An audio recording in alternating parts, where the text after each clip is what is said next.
नमस्कार साथियों, कैसे हो? सभी बढ़िया होंगे। दोस्तों, आज हम अपना नया बैच जूनियर अकाउंटेंट और टीआरई एग्ज़ाम 2023 का और आज से ऑडिट सब्जेक्ट से स्टार्ट कर रहे हैं।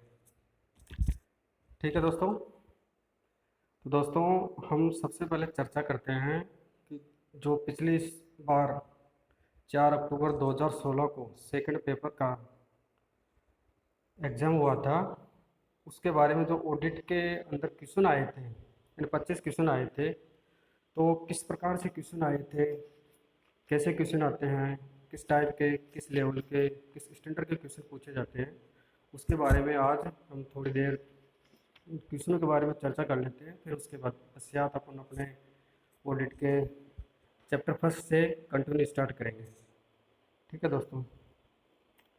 दोस्तों, ये पेपर 2016 में हुआ था, आपको पता ही होगा। तो हम अब सर्वप्रथम ऑडिट के क्वेश्चनों को देखते हैं कि ऑडिट के क्वेश्चन किस प्रकार से आपके एग्जाम में पूछे जाएंगे। उससे आपको आइडिया लग जाएगा कि आगामी एग्जाम में हमारे किस प्रकार के क्वेश्चन आएंगे। तो ठीक है दोस्तों। तो सबसे पहले दोस्तों, आपसे ये रिक्वेस्ट है कि मेरे चैनल आरजे चांदा अकेडमी को आप ज्वाइन करें, उसको सब्सक्राइब करें और शेयर अवश्य करें। तो ठीक है दोस्तों, बात करते हैं 51 क्वेश्चन से 51 से 75 क्वेश्चन तक ऑडिट के क्वेश्चन आए हैं। अब इसमें क्वेश्चन देखते हैं किस टाइप के क्वेश्चन है, क्या इनका लेवल है, ये सब चीज़ें आपके सामने मैं बता रहा हूँ। अब 51 क्वेश्चन है, मैं पूछा था पिछली बार कि अंकेक्षण किस में व्यवहार करता है। तो इसमें है निरीक्षण में, सत्यापन में, लेखों की जांच करने में। तो इसका आंसर दोस्तों ये सभी हो जाएगा। यानी अंकेक्षण निरीक्षण में भी व्यवहार करता है, सत्यापन में भी करता है, लेखों की जांच करने में भी करता है। अगला क्वेश्चन है वैधानिक अंकेक्षण किसके द्वारा किया जा सकता है। अब इसमें क्वेश्चन रहेगा संधि लेखाकार, संस्थान का लेखाकार, लेखांकन का जानकार कोई भी व्यक्ति या इनमें से कोई नहीं। तो दोस्तों, वैधानिक अंकेक्षण होता है ना स्टैट्यूटरी ऑडिट में, आपको इसी अपना ऑडिट स्टार्ट करेंगे उसमें बताएंगे वैधानिक अंकेक्षण क्या होता है। तो वैधानिक अंकेक्षण केवल एक चार्टर्ड अकाउंटेंट ही कर सकता है। चार्टर्ड अकाउंटेंट वो होता है जो आईसीएआई का सदस्य होता है। तो अगला क्वेश्चन है अंकेक्षण का कार्य क्षेत्र तय होता है। अब अंकेक्षण का कार्य क्षेत्र किसके द्वारा तय होता है। अब वैधानिक अंकेक्षण में कानून द्वारा या निजी अंकेक्षण में नियोजक द्वारा, या वैधानिक अंकेक्षण में कानून द्वारा एवं निजी अंकेक्षण में नियोजन द्वारा, दोनों द्वारा। तो इसका सही आंसर हो जाएगा 3, मतलब वैधानिक अंकेक्षण में कानून द्वारा एवं निजी अंकेक्षण में नियोजक द्वारा, दोनों ही आंसर सही हो जाएंगे। अब अगला क्वेश्चन है दोस्तों, अंकेक्षक को राय देनी होती है कि वित्तीय विवरण पत्र चित्रित करते हैं। वो अंकेक्षक जो अपनी फाइनल रिपोर्ट बना लेता है, फिर उसके बाद पश्चात वो अपनी रिपोर्ट देता है। तो उस रिपोर्ट में वो क्या लिखता है, क्या चित्रित करता है। तो तो इसमें क्या होगा, सत्य एवं सही चित्रण, सत्य एवं उचित चित्रण, उचित एवं सही चित्रण, सत्य एवं सटीक चित्रण। तो इसके अंदर आंसर हो जाएगा सत्य एवं उचित चित्रण देता है अंकेक्षक रिपोर्ट तैयार करने के पश्चात।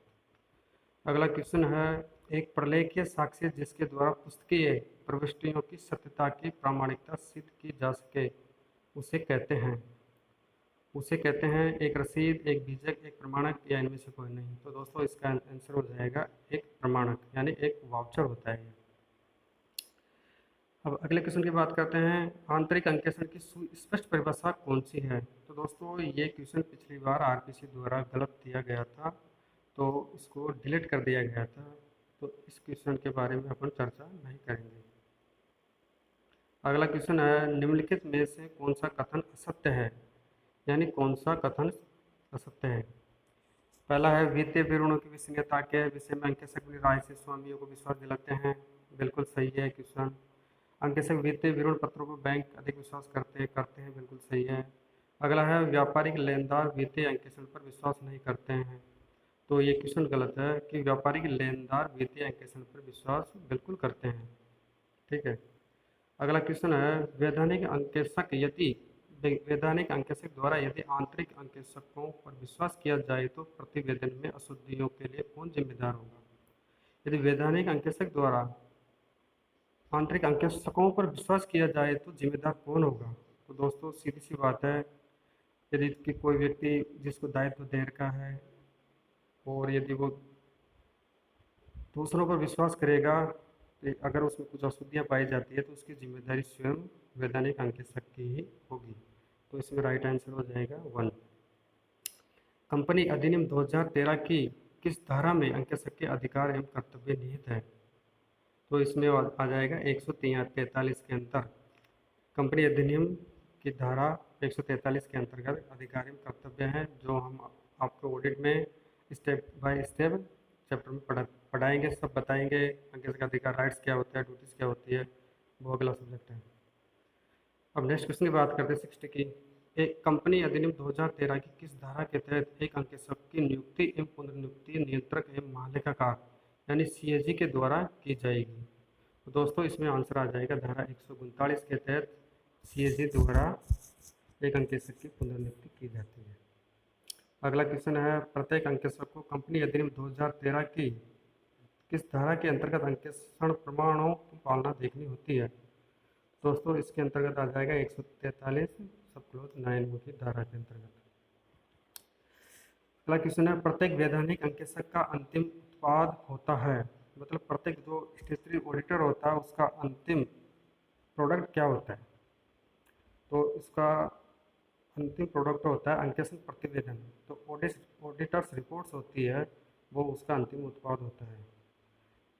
अगला क्वेश्चन है, अंकेक्षक कार्यक्रम के दोष क्या क्या हैं, मतलब इनमें क्या क्या सीमाएं हैं, क्या क्या कमियां हैं? तो दोस्तों इसके अंदर कठोरता, नए क्षेत्र की उपेक्षा, यंत्रबद्ध कार्य, ये सभी यानी फोर्थ इसका ऑप्शन सही हो जाएगा। ये तीनों दोष होते हैं। अगला है, संपत्ति के सत्यापन में सम्मिलित है, यानी अस्तित्व, स्वामित्व तथा स्वतत्वाधिकार, मूल्यांकन तथा प्रभाव तथा ये सभी। इसके अंदर राइट आंसर हो जाएगा ये सभी। यानी संपत्ति के सत्यापन में अस्तित्व शामिल होता है कि संपत्ति मौजूद है कि नहीं है, संपत्ति किस किस व्यक्ति के स्वामित्व में है, किसके पास में है, उसका ग्रहण अधिकार किसके पास में है, मूल्य उसका इवोल्यूशन तथा चार्जेज किसके पास में है, किसने किया है। अगला क्वेश्चन है, यदि कोई अंकेक्षक धारा 143 क्लोज 12 के प्रावधानों का पालन नहीं करता है तो उस पर लगाया जाने वाला आर्थिक दंड 1 लाख से कम नहीं, लेकिन इसे कितने तक बढ़ाया जा सकता है? तो दोस्तों इससे 25 लाख रुपए तक बढ़ाया जा सकता है यदि कोई अंकेक्षक 143 की धारा के प्रावधानों का उल्लंघन करता है तो अगले क्वेश्चन की बात करते हैं, कंपनी अधिनियम 2013 की धारा 141(3) जी के अंतर्गत एक अंकेक्षक अधिकतम कितनी कंपनी का अंकेक्षण कर सकता है? दोस्तों एक अंकेक्षक अधिकतम 20 कंपनियों का ही अंकेक्षण कर सकता है। यह बहुत इंपॉर्टेंट क्वेश्चन है, आगे एग्जाम में पूछा जाएगा, निश्चित रूप से पूछा जाएगा ऐसा क्वेश्चन, तो आप इसको अच्छी तरह से याद करके रखें। अगला क्वेश्चन है, सामान्यतः अंकेक्षण की अवधि के लिए किया जाता है। सामान्यतः अंकेक्षण कितनी अवधि के लिए किया जाता है? बेसिकली अंकेक्षण होता है एक फाइनेंशियल ईयर का होता है, जो फाइनेंशियल ईयर 1 अप्रैल से 31 मार्च तक चलती है। ये कुछ जरूरी नहीं है कि 1 वर्ष का हो, पर सामान्यतः 1 वर्ष का ही अंकेक्षण किया जाता है। अगला है, अंकेक्षण किसी भी संस्था चाहे लाभ कमाने के उद्देश्य से हो अथवा नहीं, चाहे उसका आकार और वैधानिक स्वरूप कुछ भी हो, वित्तीय सूचना की स्वतंत्र जांच है, जबकि ऐसी जांच उस पर राय प्रकट करने के उद्देश्य से की गई है। अंकेक्षण की यह परिभाषा किसके द्वारा दी गई है? दोस्तों यानी ऑडिट में ऐसी परिभाषाएं तो काफ़ी है, डेफिनेशन बहुत है, पर एक आध क्वेश्चन पूछने की संभावना पूर्ण रूप से बनती है, तो आप परिभाषाओं को भी अच्छी तरह से देखना। वो परिभाषाएं जो इम्पोर्टेंट परिभाषाएं हैं एग्जाम के दृष्टिकोण से, वो हम आपको हमारे नोट्स में इंक्लूड कर रहे हैं, आप उनमें से अच्छी तरह देखना, वो परिभाषा ही एग्जाम के अंदर पूछी जाएगी। तो इसके अंदर उत्तर आ जाएगा पहला, अंतर्राष्ट्रीय अंकेक्षण तथा आश्वासन मानक बोर्ड AASB। अगला क्वेश्चन है, ICAI द्वारा प्रसारित स्पष्टीकरण के द्वारा प्रमुख अंकेक्षक का अधिकार नहीं होगा, यानी ICAI the institute of chartered accountant of India के द्वारा उसके द्वारा जो इश्यूज किए जाते हैं मानक स्पष्टीकरण के द्वारा प्रमुख अंकेक्षक का अधिकार नहीं होगा। क्या अधिकार नहीं होगा? यानी इसमें उत्तर आ जाएगा शाखा अंकेक्षक के कार्यकारी पत्रकों के निरीक्षण करने का, यह उसको राइट्स नहीं होगा दोस्तों। अगला क्वेश्चन है, अंकेक्षण से तात्पर्य क्या है? मैं अंकेक्षण का मीन्स क्या होता है, क्या ऑब्जेक्ट होता है? इसमें ऑप्शन है लेखा पुस्तकें तैयार करना, तलपट तैयार करना, लेखों में समायोजन करना, लेखा पुस्तकों की जांच करना। तो अंकेक्षण का मूल रूप से कार्य ना तो लेखा पुस्तकें तैयार करता है, ना तलपट तैयार करता है, ना समायोजन करता है। उसका मेन फोकस लेखा पुस्तकों की जांच करना होता है, जिस पर उसे अपनी रिपोर्ट देनी होती है। ये ऊपर वाले काम एक अकाउंटेंट द्वारा किया जाता है। अगला क्वेश्चन है अंकेक्षण का अंग्रेजी पर्याय ऑडिटिंग किस भाषा के ऑडिट शब्द से लिया गया? बहुत ही इंपॉर्टेंट क्वेश्चन है, इसको याद रखना है, एग्जाम में निश्चित रूप से पूछा जाएगा। तो इसका आंसर आ जाएगा लैटिन भाषा के शब्द से लिया गया है। तो ऑडिट शब्द का अर्थ होता है सुनना, टू हियर। अगला क्वेश्चन है निम्नलिखित में से एक अंकेक्षण का लाभ नहीं है। मतलब अंकेक्षण का क्या लाभ नहीं है? यानी यह स्वामी की को संतुष्टि प्रदान करता है, बिल्कुल करता है। ये ऋण लेने में सहायक होता है, बिल्कुल सही होता है। यदि कोई अंकेक्षित प्रपत्र किसी बैंक को कोई कंपनी देती है तो उसको तुरंत ही बैंक लोन की सुविधा प्रदान करता है। अगला है यह लागत भार को न्यून करता है। तो दोस्तों इसमें यह लाभ नहीं है, यह लागत भार को न्यून नहीं करता है। और यह अशुद्धियाँ कपड़ों की खोज करता है, बिल्कुल करता है। अगला क्वेश्चन है एक वैधानिक अंकेक्षक को किसी भी समय जांच पड़ताल का अधिकार होता है। यानी स्टेचुटरी ऑडिटर होता है, उसको किसी भी समय औचक निरीक्षण किस चीज़ में जांच पड़ताल का अधिकार होता है? तो दोस्तों इसके अंदर कंपनी के लेखा पुस्तकों को या कंपनी के लेखा पुस्तकों पर लेखों को या कंपनी के लेखा पुस्तकों पर लेखों एवं प्रमाणकों को। तो दोस्तों इसमें उत्तर आ जाएगा कंपनी के लेखा पुस्तकों को भी अधिकार होता है किसी भी समय जांच करने का, प्रलेखों का भी होता है, एंड जो प्रमाणक होते हैं वाउचर उनको भी ऑडिटर किसी भी समय जांच करने का अधिकार रखता है। अगला क्वेश्चन है क्या प्रबंध द्वारा वैधानिक अंकेक्षक के कार्य क्षेत्र को सीमित किया जा सकता है? क्या प्रबंध द्वारा वैधानिक अंकेक्षक के कार्य क्षेत्र को सीमित किया जा सकता है? तो दोस्तों इसमें उत्तर आ जाएगा नहीं, क्योंकि प्रबंध वैधानिक अंकेक्षक के क्षेत्राधिकार से बाहर होता है। अंकेक्षक स्वतंत्र रूप से सरकार द्वारा नियुक्त किया जाता है, तो वो उसके कार्य में इंटरफेयर या बाधा नहीं डाल सकता। अतः इसके कार्य क्षेत्र को मैनेजर्स सीमित नहीं कर सकते हैं, वो उनके अधिकार क्षेत्रों से बाहर का विषय है। अगला क्वेश्चन है चालू अंकेक्षण यानी कंटिन्यूस ऑडिट के संदर्भ में निम्नलिखित में से कौन सा कथन सही नहीं है? तो कंटिन्यूस ऑडिट होती है, उसका अपने विस्तार से अभी चर्चा करेंगे। कंटिन्यूस ऑडिट क्या होती है, तो इसके अंदर आंसर आ जाएगा कौन सा कथन सही नहीं है। यानी ऊपर वाला ये नियमित अंतराल से आयोजित किया जाता है, बिल्कुल किया जाता है, सही है। यह प्रतिदिन आधार पर कार्यान्वित होता है, बिल्कुल होता है। और जब संगठन में अच्छी आंतरिक नियंत्रण प्रणाली विद्यमान हो तब इसकी आवश्यकता होती है, ये गलत बात है। जब जरूरी नहीं कि संगठन में आंतरिक नियंत्रण प्रणाली अच्छी ही हो तभी ही इसकी आवश्यकता पड़ती है, ऐसा कोई नहीं इशू नहीं है। और ये बहुत खर्चीली होती है, ये बात भी सही है। पर इसमें ये 75 क्वेश्चन में 3 नंबर का ऑप्शन है वो सही नहीं है। ठीक है दोस्तों, तो ये तो पिछले साल जब पिछले एग्ज़ाम लगा था 4 अक्टूबर 2016 को, उस दिन वार मंगलवार था दोस्तों। अच्छा दिन था, जो लोग सेलेक्ट हुए थे उनके लिए। तो ये तो पिछली बार का पेपर आया आपके सामने, किस तरीके से पेपर आता है, क्या लेवल आता है, आपने देख लिया होगा, पहले भी देखा होगा, लेकिन मैंने आपको बता दिया है। तो दोस्तों ये तो पिछले साल का क्वेश्चन था, और आगे पेपर आएगा वो भी इसी लेवल का आएगा, इससे हार्ड नहीं आएगा।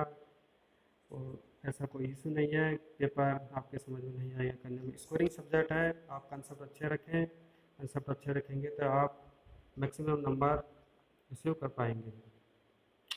अब हम बात करते हैं जो हम पिछले वीडियो में आपको बताया था कि मैं 11 जून से ऑडिट की क्लास रेगुलर स्टार्ट करूंगा, और मेरा टारगेट 20 जून तक पूर्ण रूप से ऑडिट को पूरा करना और आपको पीडीएफ में नोट्स प्रोवाइड करवाना है। ठीक है दोस्तों, तो हम अब बात करेंगे, अब आज हम किस विषय में चर्चा करेंगे, कौन कौन से सब्जेक्ट टॉपिक आपको पढ़ाएंगे, उसका मोटा मोटा ओवरव्यू मैं आपको बताने जा रहा हूँ दोस्तों।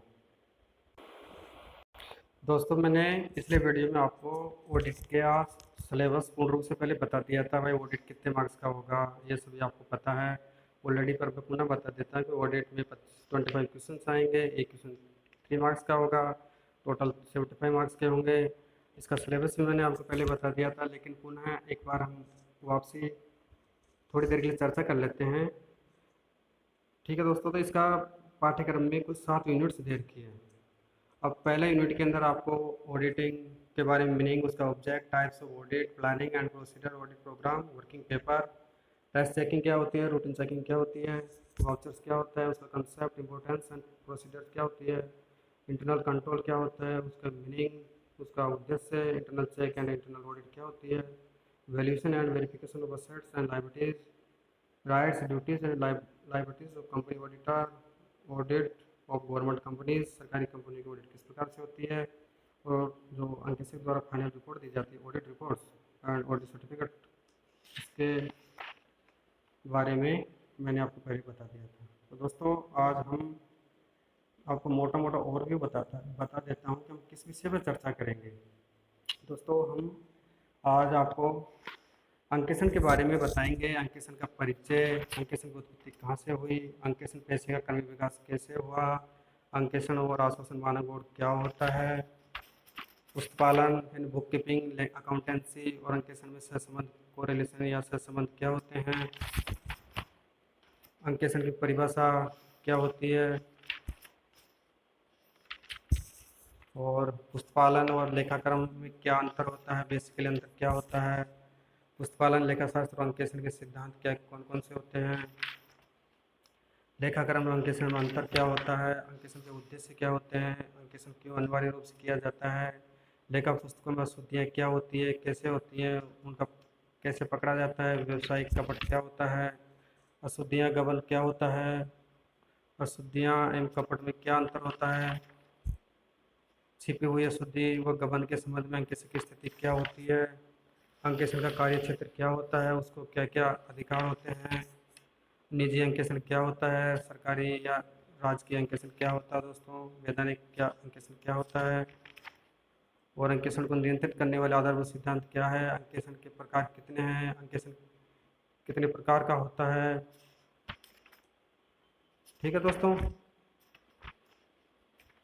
और अंकेक्षण क्या क्या लाभ होते हैं, और अंकेक्षण से हमारे अंकेक्षण के अंदर क्या क्या कमियां और मर्यादाएं होती है, उस संबंध में आज हम विस्तार से आपके सामने चर्चा करने जा रहे हैं दोस्तों। तो दोस्तों अभी तक चैनल को सब्सक्राइब नहीं किया तो कृपया चैनल को एक बार सब्सक्राइब अवश्य करें। तो दोस्तों हम सर्वप्रथम पढ़ते हैं अंकेक्षण का परिचय, तो ऑडिटिंग एंड इंट्रोडक्शन, कि अंकेक्षण का उद्भव कब हुआ, कैसे हुआ, क्यों हुआ, इन सब के बारे में आज हम चर्चा करने जा रहे हैं। तो हम पहले बिंदु से बात करते हैं कि प्राचीन काल में व्यावसायिक संस्थाओं का स्वरूप काफ़ी छोटा होता था और उनका क्षेत्र भी सीमित ही होता था। यानी पहले के टाइम पर व्यावसायिक संस्थाएं जो व्यापार करती थी वो काफ़ी छोटी मात्रा में होती थी, नाम मात्र की संस्थाएं मिलती थी और उनका क्षेत्र भी बहुत एक सीमित एरिया तक ही होता था। इस कारण से लेखा व्यवसाय का कोई संगठित स्वरूप उस टाइम पे उत्पन्न नहीं हुआ था। सर्वप्रथम विश्व में लेखा व्यवसाय के इतिहास में सन 1494 का वर्ष अत्यंत ही सही रहा था। इस वर्ष यानी 1494 में हिसाब किताब लेखन के क्षेत्र में क्रांतिकारी परिवर्तन हुआ था।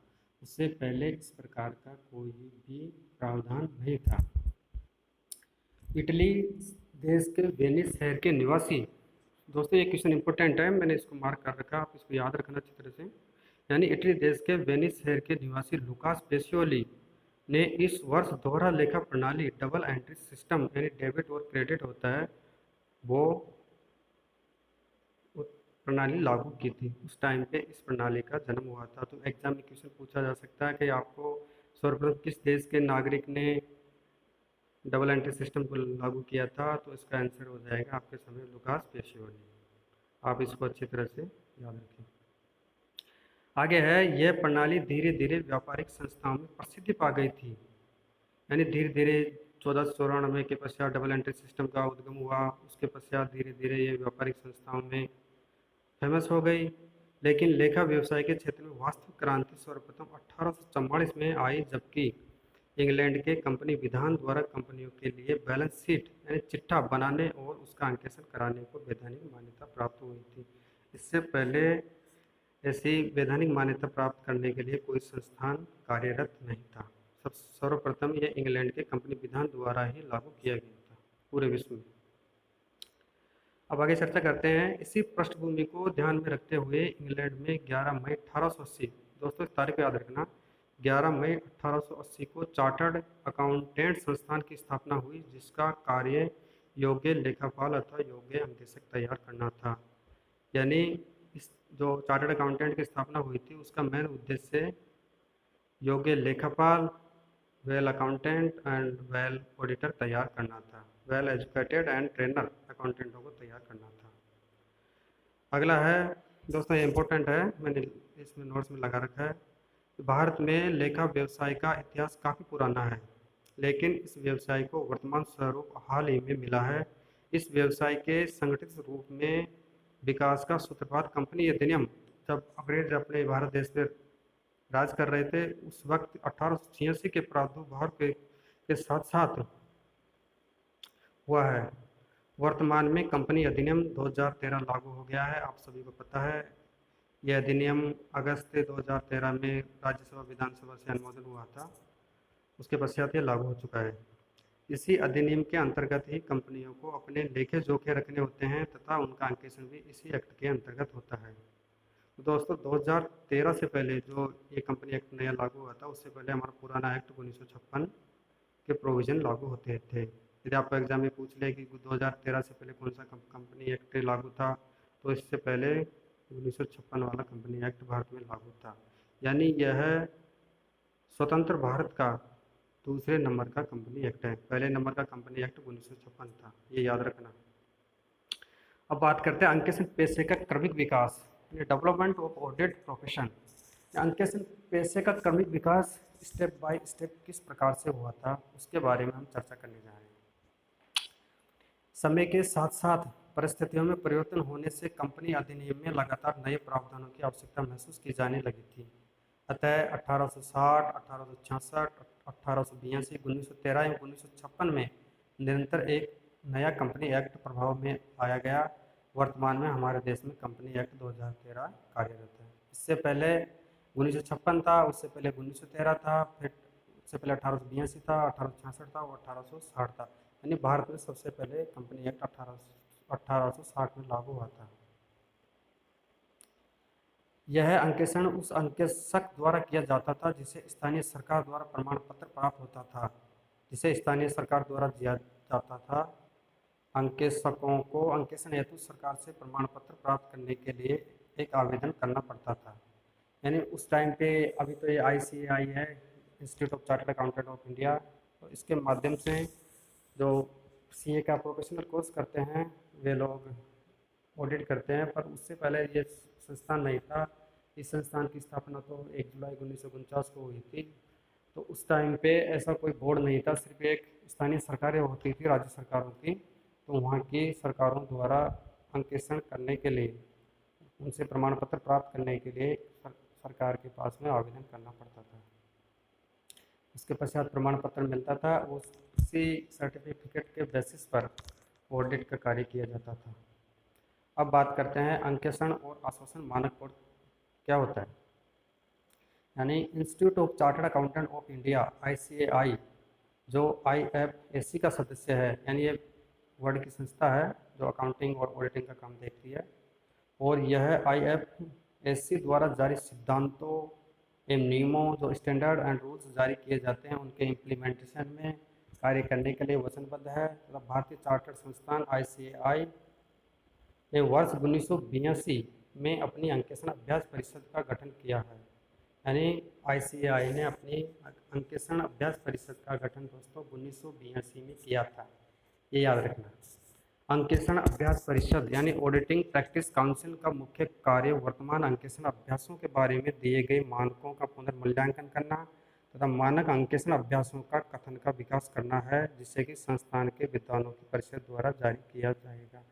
जो संस्थान के विद्वान हैं, वहाँ के जो सब मेंबर्स हैं, उनके द्वारा रूल्स रेगुलेशंस आर्टिकल्स ये सब चीज़ें बनाई जाती है। तो वो परिषद द्वारा जो जारी किए जाएंगे उसी सिद्धांतों के आधार पर ऑडिट करनी होगी। अब बात करते हैं कि जुलाई 2002 में अंकेक्षण व्यवहार समिति को संस्थान की परिषद द्वारा AASB यानी auditing and assurance standard board. दोस्तों ये AASB है, इसकी फुल फॉर्म याद रखना कि एग्जाम में क्वेश्चन पूछा जा सकता है कि AASB का फुल फॉर्म क्या होता है, क्या मीनिंग होता है इसका। तो इसका मीनिंग होता है auditing and assurance standard board में परिवर्तित किया जा चुका है ताकि यह अंतर्राष्ट्रीय प्रवृत्ति के समकक्ष आ सके। फिर दोस्तों पुनः 2007 में मानकों में संशोधन किया गया था, यानी कुछ मानकों में कमियां थी, तो उनका रेक्टिफिकेशन करने के लिए करेक्शन किया गया था। तब वर्तमान में ICAI की परिषद ने AAS का नाम बदलकर पुनः SAS यानी अंकेक्षण मानक कर दिया गया है। अगला है, सरकार को एक प्रार्थना पत्र देना पड़ता था। कंपनी एक्ट 1913 की धारा 144(2) के अनुसार काउंसिल का गवर्नर, उस टाइम पे काउंसिल का गवर्नर होता था जो प्रमाण पत्रों से संबंधित नियम बनाता था। तब वही प्रमाण पत्रों का नवीनीकरण, रिन्यूएशन, रिव्यू तथा रद्द, उनको कैंसिलेशन करने का कार्य करता था। उसी समय मुंबई की सरकार ने एक योग्यता परीक्षा आरंभ की थी। उसी समय यानी लगभग 1913 के लगभग मुंबई की सरकार ने योग्यता, यानी दोस्तों उसी समय मुंबई की सरकार ने एक योग्यता परीक्षा आरंभ की जिसका नाम क्या था, GDA। इसको याद रखना, गवर्नमेंट डिप्लोमा इन अकाउंटेंसी था, तथा कुछ संशोधन करके इसकी कमियों को दूर किया गया था। उस समय पर भारत के अंदर गवर्नमेंट डिप्लोमा इन अकाउंटेंसी का पाठ्यक्रम चलता था। जो भी व्यक्ति इस पाठ्यक्रम को करता था उसको ऑडिट करने का सर्टिफिकेट प्रदान कर दिया जाता था। इस पेशे से संबंधित सभी अधिकार नियंत्रण केंद्रीय सरकार को सौंप दिए गए थे। अब कंपनी अंकेक्षण योग्य अंकेक्षकों को प्रमाण पत्र देने का कार्य केंद्रीय सरकार करती थी। उस टाइम पे प्रमाण पत्र देने का कार्य सेंट्रल गवर्नमेंट करती थी।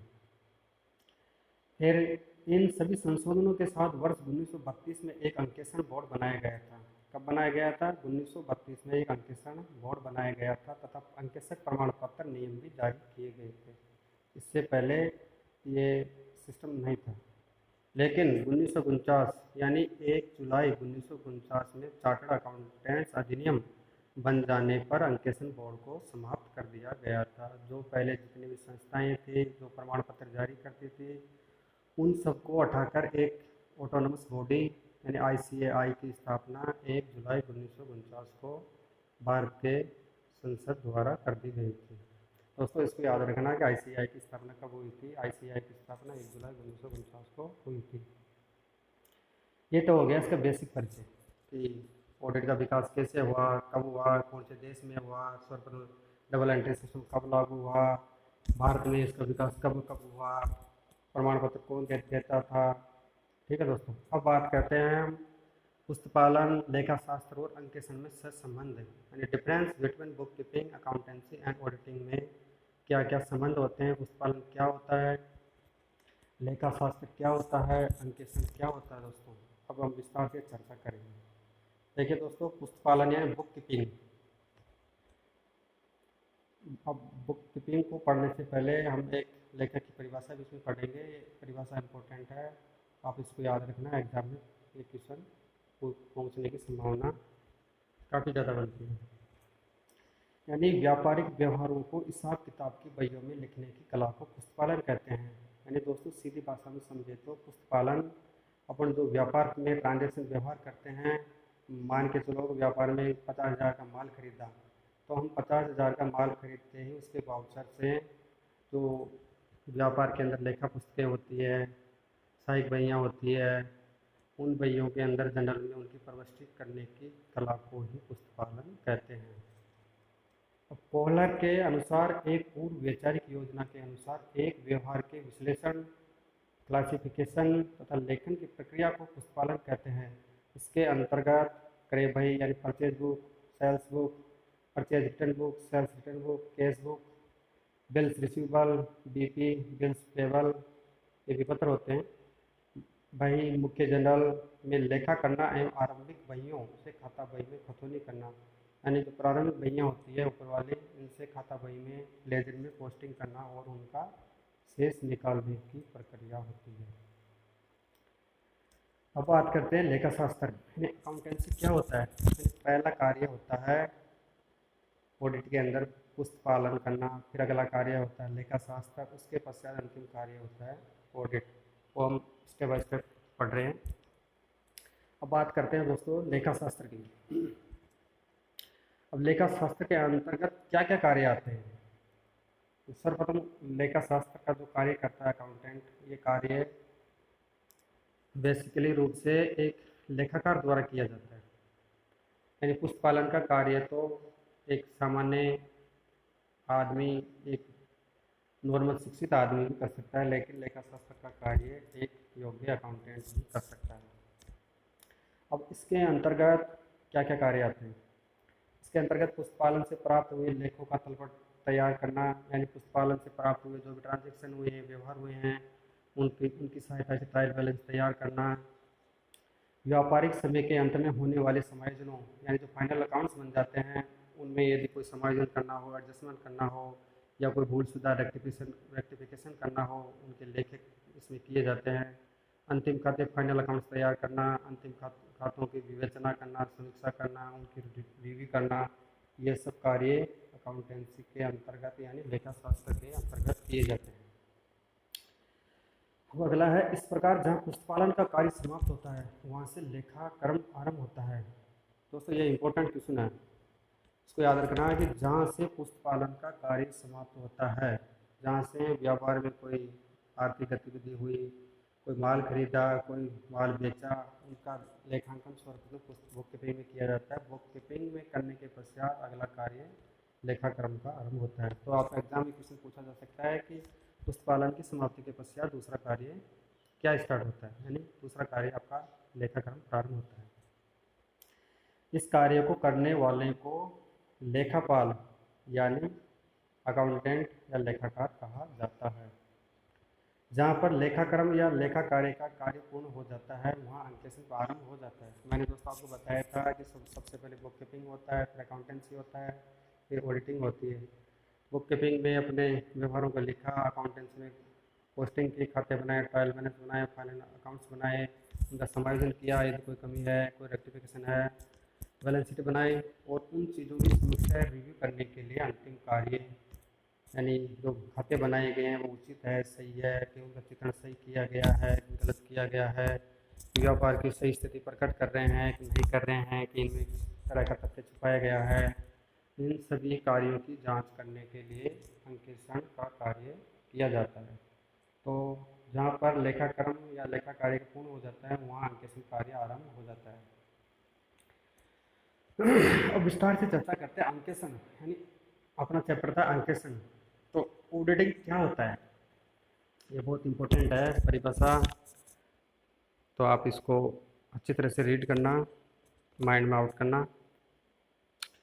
अब दोस्तों बात करते हैं कि अंकेक्षण का अंग्रेजी पर्याय, यानी इसका जो अंग्रेजी पर्याय है ऑडिटिंग, लैटिन भाषा के ऑडिरे शब्द से लिया गया है। मैंने अभी आपको पहले पेपर प्रश्न हल करवाया था, उसमें बताया था, ये क्वेश्चन आया था, मैंने बताया था इंपॉर्टेंट क्वेश्चन है कि अंग्रेजी पर्याय ऑडिटिंग लैटिन भाषा के ऑडिरे शब्द से लिया गया है। तो उसमें पूछा था आपको ऑडिटिंग कौन सी भाषा के शब्द से लिया गया है, तो ये लैटिन भाषा के शब्द से लिया गया है, ये याद रखना।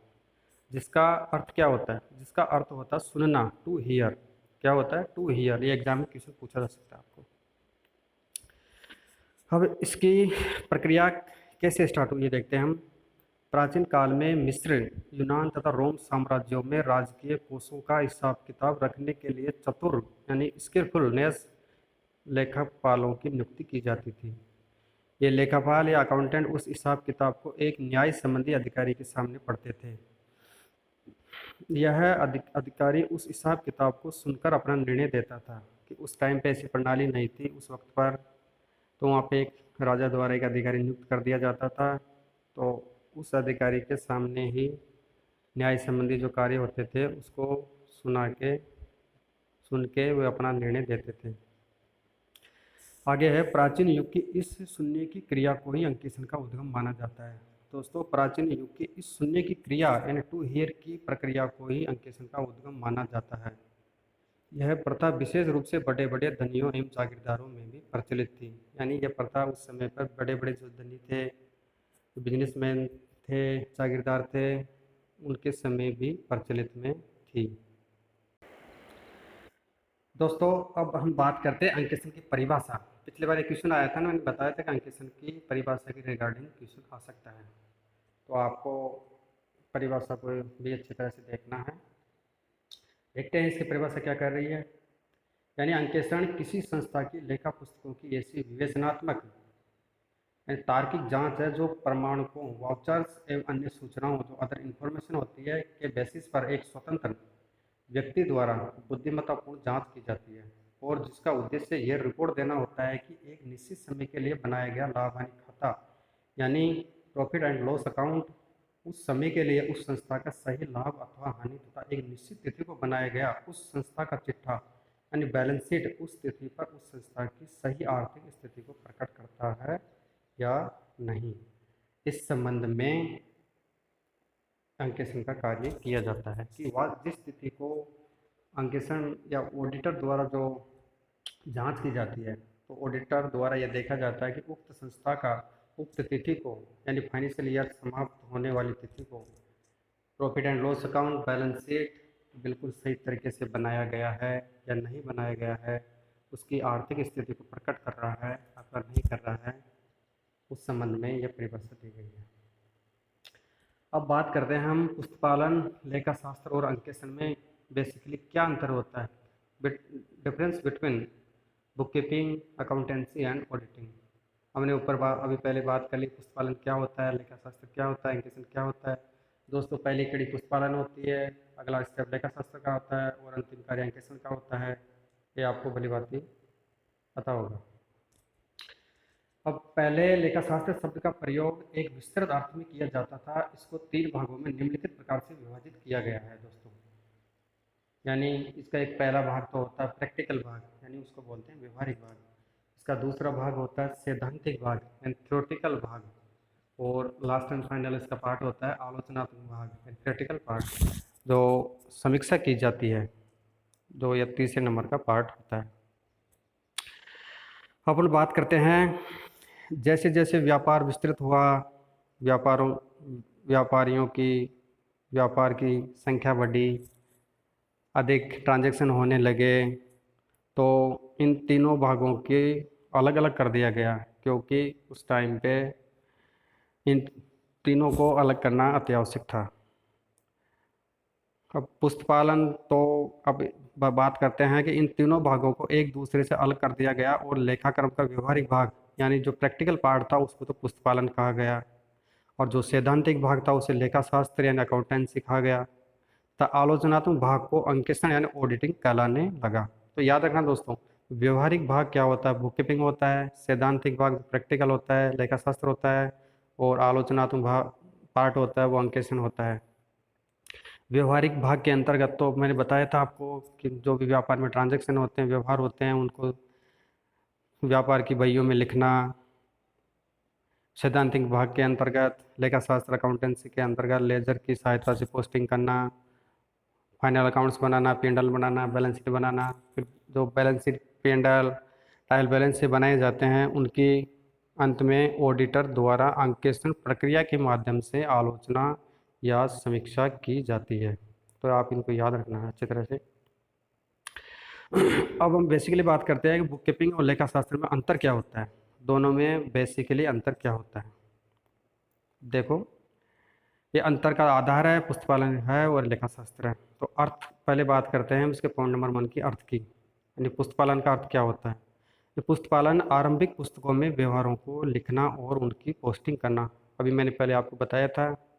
और लेखा शास्त्र के अंतर्गत इन खातों से लाभ हानि यानी P&L अकाउंट, चिट्ठा बनाना, आवश्यक समायोजन एडजस्टमेंट करना तथा उनका विश्लेषण करना, ये कार्य लेखा शास्त्र के अंतर्गत होते हैं। अगला है कार्य, इसका यानी बुक कीपिंग में क्या कार्य होता है और अकाउंटेंसी में क्या कार्य होता है। यानी बुक कीपिंग के अंतर्गत जनरल में लेखा करना, खतौनी करना, जोड़ लगाना व शेष निकालना होता है। और पुस्तपालन कार्य की की जाती है लेखा शास्त्र के अंतर्गत। तल पर ट्रायल बैलेंस बनाया जाता है, P&L अकाउंट बनाया जाता है, बैलेंस शीट बनाई जाती है। उसके पश्चात कोई समायोजन करना हो, एडजस्टमेंट करना हो, रेक्टिफिकेशन करना हो, उसका विश्लेषण करना हो, ये कार्य किए जाते हैं। अगला इसका उद्देश्य क्या होता है। पुस्तपालन का मेन उद्देश्य हिसाब किताब रखना होता है। यानी व्यापार की बहियों के अंतर्गत जो व्यापार का व्यवहार ट्रांजैक्शन किया जाता है उनका हिसाब किताब रखना होता है। जबकि लेखा शास्त्र के अंतर्गत अंतिम खातों की तैयारी करके उनका विश्लेषण करना तथा भावी प्लानिंग्स के लिए आवश्यक सूचनाएं तैयार करने का कार्य होता है। दोस्तों ये थोड़ा PDF बनाने में क्लियर नहीं आ पाया, इसकी कोई इशू नहीं है, मैं आपको अलग से PDF प्रोवाइड करवा दूंगा क्लियरली पिक्चर लेके। अब इसकी बात करते हैं इसकी रेस्पॉन्सिबिलिटीज़ क्या होती है, उत्तरदायित्व क्या होता है पुस्तपालन का। पुस्तपालक लेखाक्रम के लिए उत्तरदायी नहीं होता है। दोस्तों जो बुक कीपर होता है, यानी पुस्तपालक किसे कहते हैं, जो बुक कीपिंग का कार्य करता है उससे पुस्तपालक यानी बुक कीपर कहते हैं। तो पुस्तपालक लेखाक्रम के लिए उत्तरदायी नहीं होता है, क्योंकि उसका कार्य सिर्फ व्यवहार होते ही खातों में उनकी एंट्री करना होता है। और लेखा शास्त्र लेखापाल पुस्तपाल के कार्य के लिए उत्तरदायी होता है। यानी अकाउंटेंट पुस्तपालक के कार्य के लिए उत्तरदायी इसलिए होता है कि जो पुस्तपालक द्वारा जो एंट्री की गई है तो उसका ये रेस्पॉन्सिबिलिटी बनती है कि उक्त व्यवहारों की अच्छी तरह जांच करके लेखा शास्त्र के सिद्धांतों के अनुसार उनका लेखा कार्य करना है। अगला है आरंभ। यह कब आरंभ होता है, यानी व्यापारिक व्यवहार होते ही पुस्तपालन आरंभ हो जाता है। मैंने आपको पहले बताया था कि जैसे ही व्यापार में कोई चीज़ खरीदी बेची या कोई कुछ भी होता है, ट्रांजैक्शन होते ही पुस्तपालन में उसकी एंट्री कर दी जाती है। जबकि लेखा शास्त्र के अंतर्गत पुस्तपालन का कार्य पूर्ण हो जाने के पश्चात लेखा शास्त्र आरंभ होता है। यानी जैसे ही पुस्तपालन का कार्य खत्म हो जाता है वैसे ही लेखा शास्त्र का कार्य आरंभ हो जाता है।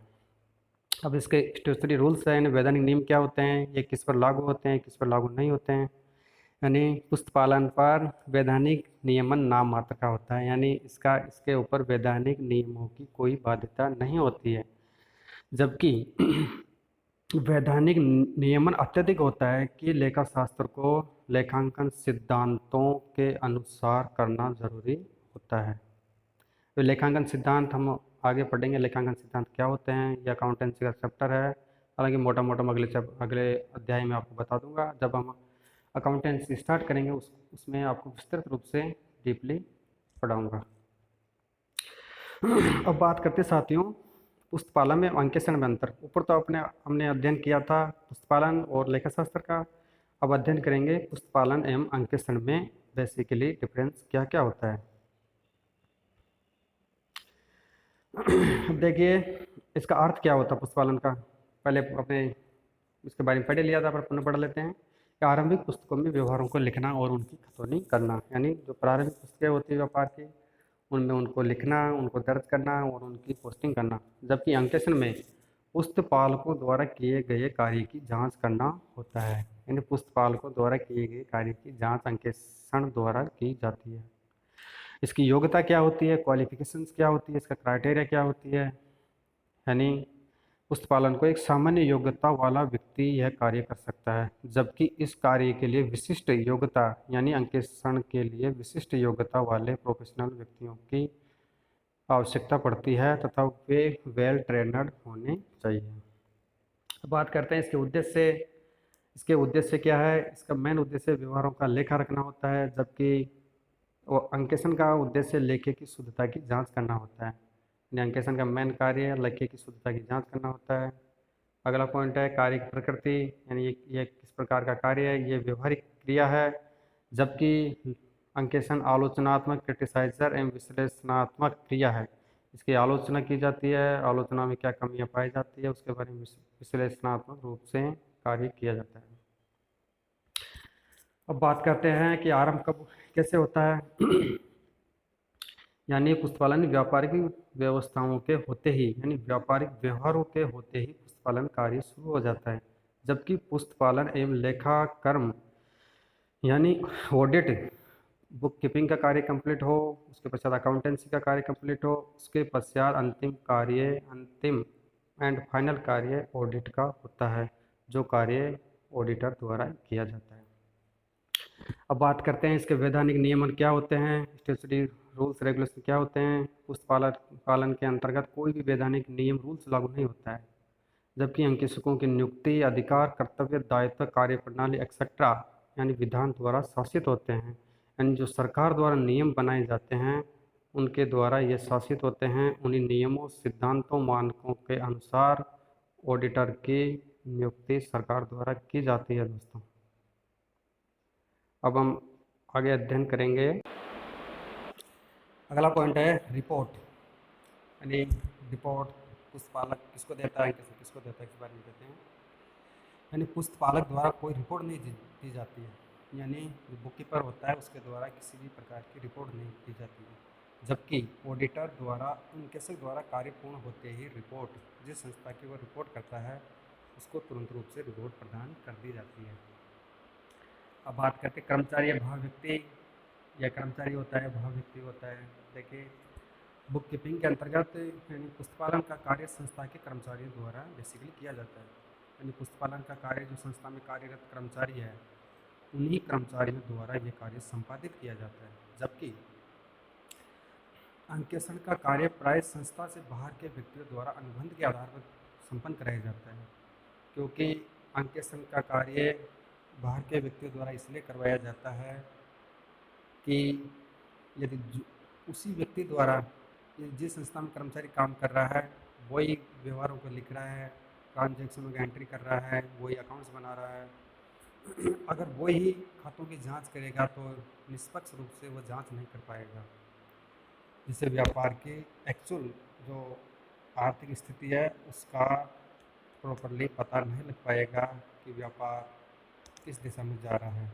इसलिए अंकेक्षण का कार्य बाहरी आउटसाइडर लोगों द्वारा करवाया जाता है। अब बात करते हैं हम अकाउंटेंसी में अंकेक्षण में मूलभूत अंतर क्या है, लेखाकरण एवं अंकेक्षण में अंतर क्या है। ऊपर बात कर ली थी हमने पुस्तपालन में लेखाकरण में क्या अंतर है, पुस्तपालन में ऑडिट में क्या अंतर है। अब बात करते हैं लेखाकरण एवं अंकेक्षण, यानी दूसरे और तीसरे नंबर की जो गतिविधि होती है उनमें क्या क्या अंतर होते हैं, इस बारे में हम चर्चा करेंगे। देखिए लेखाकर्म का संबंध व्यापारिक व्यवहारों के पुस्तकों में लेखन कार्य की देखभाल करने व लाभ हानि खाता एवं चिट्ठा बनाने से हैं। यानी अकाउंटेंसी यानी लेखाशास्त्र का मुख्य कार्य व्यापारिक व्यवहारों के पुस्तकों में लेखन कार्य की देखभाल करने तथा P&L account and balance sheet बनाने से हैं। तो जबकि ऑडिट का संबंध यह जानकारी प्राप्त करने से है कि व्यापारिक व्यवहार पुस्तकों में ठीक लिखे गए हैं या नहीं लिखे गए हैं, अथवा नहीं तथा लाभ हानि विवरण या चिट्ठा सही है या उचित है या नहीं है। ऑडिट ये देखता है कि जो अकाउंटेंट द्वारा अकाउंट्स बनाए गए हैं, सहायक बहियाँ, trial balance, final accounts, balance sheet, तो उनकी जांच ऑडिटर द्वारा की जाती है कि उक्त लेखाकार द्वारा जो अकाउंट्स बनाए गए हैं वो सही बनाए गए हैं या नहीं बनाए गए हैं। ये मुख्य कार्य ऑडिटर द्वारा किया जाता है। अगला है लेखाकर्म एक व्यावसायिक संस्था के कर्मचारी द्वारा दी गई हिसाब किताब की लेखन क्रिया है, जबकि अंकेक्षण यूजुअली इस लेखन क्रिया की स्वतंत्र व्यक्ति द्वारा की गई एक जांच है। ठीक है दोस्तों, यानी एक स्वतंत्र व्यक्ति द्वारा जांच की जाती है। अगला है जब अंकेक्षक अपना कार्य आरंभ करता है तो लेखाकर्म का कार्य करीब करीब पूरा हो चुका है। मैंने आपको पहले बताया था कि अंकेक्षण अंतिम प्रक्रिया है। अंतिम प्रक्रिया को पूर्ण करने के लिए पहले पुस्तपालन करना होगा, उसके बाद आपको लेखाकर्म करना होगा, फिर अंकेक्षण का कार्य आता है। तो इसमें यह है कि लेखाकर्म इस अंकेक्षण करने से पहले लगभग लेखाकर्म का कार्य पूर्ण हो चुका होता है। यानी लेखाकर्म का कार्य पूर्ण नहीं होगा तो ऑडिट कैसे होगी, ये स्वाभाविक सा क्वेश्चन है। जब तक लेखाकर्म का कार्य पूरा नहीं होगा ऑडिट नहीं हो पाएगी। अब बात करते हैं लेखापाल लेखा पुस्तकों की सहायता से अंतिम खाते बनाता है। तो आपको पता ही है कि जो अकाउंटेंट होता है वो लेखा पुस्तकों, सहायक बहियाँ होती है, जनरल्स होती है, उनकी सहायता से ही फाइनल अकाउंट्स प्रिपेयर करता है। जबकि अंकेशक को अपना कार्य करने के लिए उन पुस्तकों के भी पीछे जाना पड़ता है। वह पुस्तकों की शुद्धता की जांच करने के लिए उनमें लिखे गए व्यवहारों की तह तक जाता है।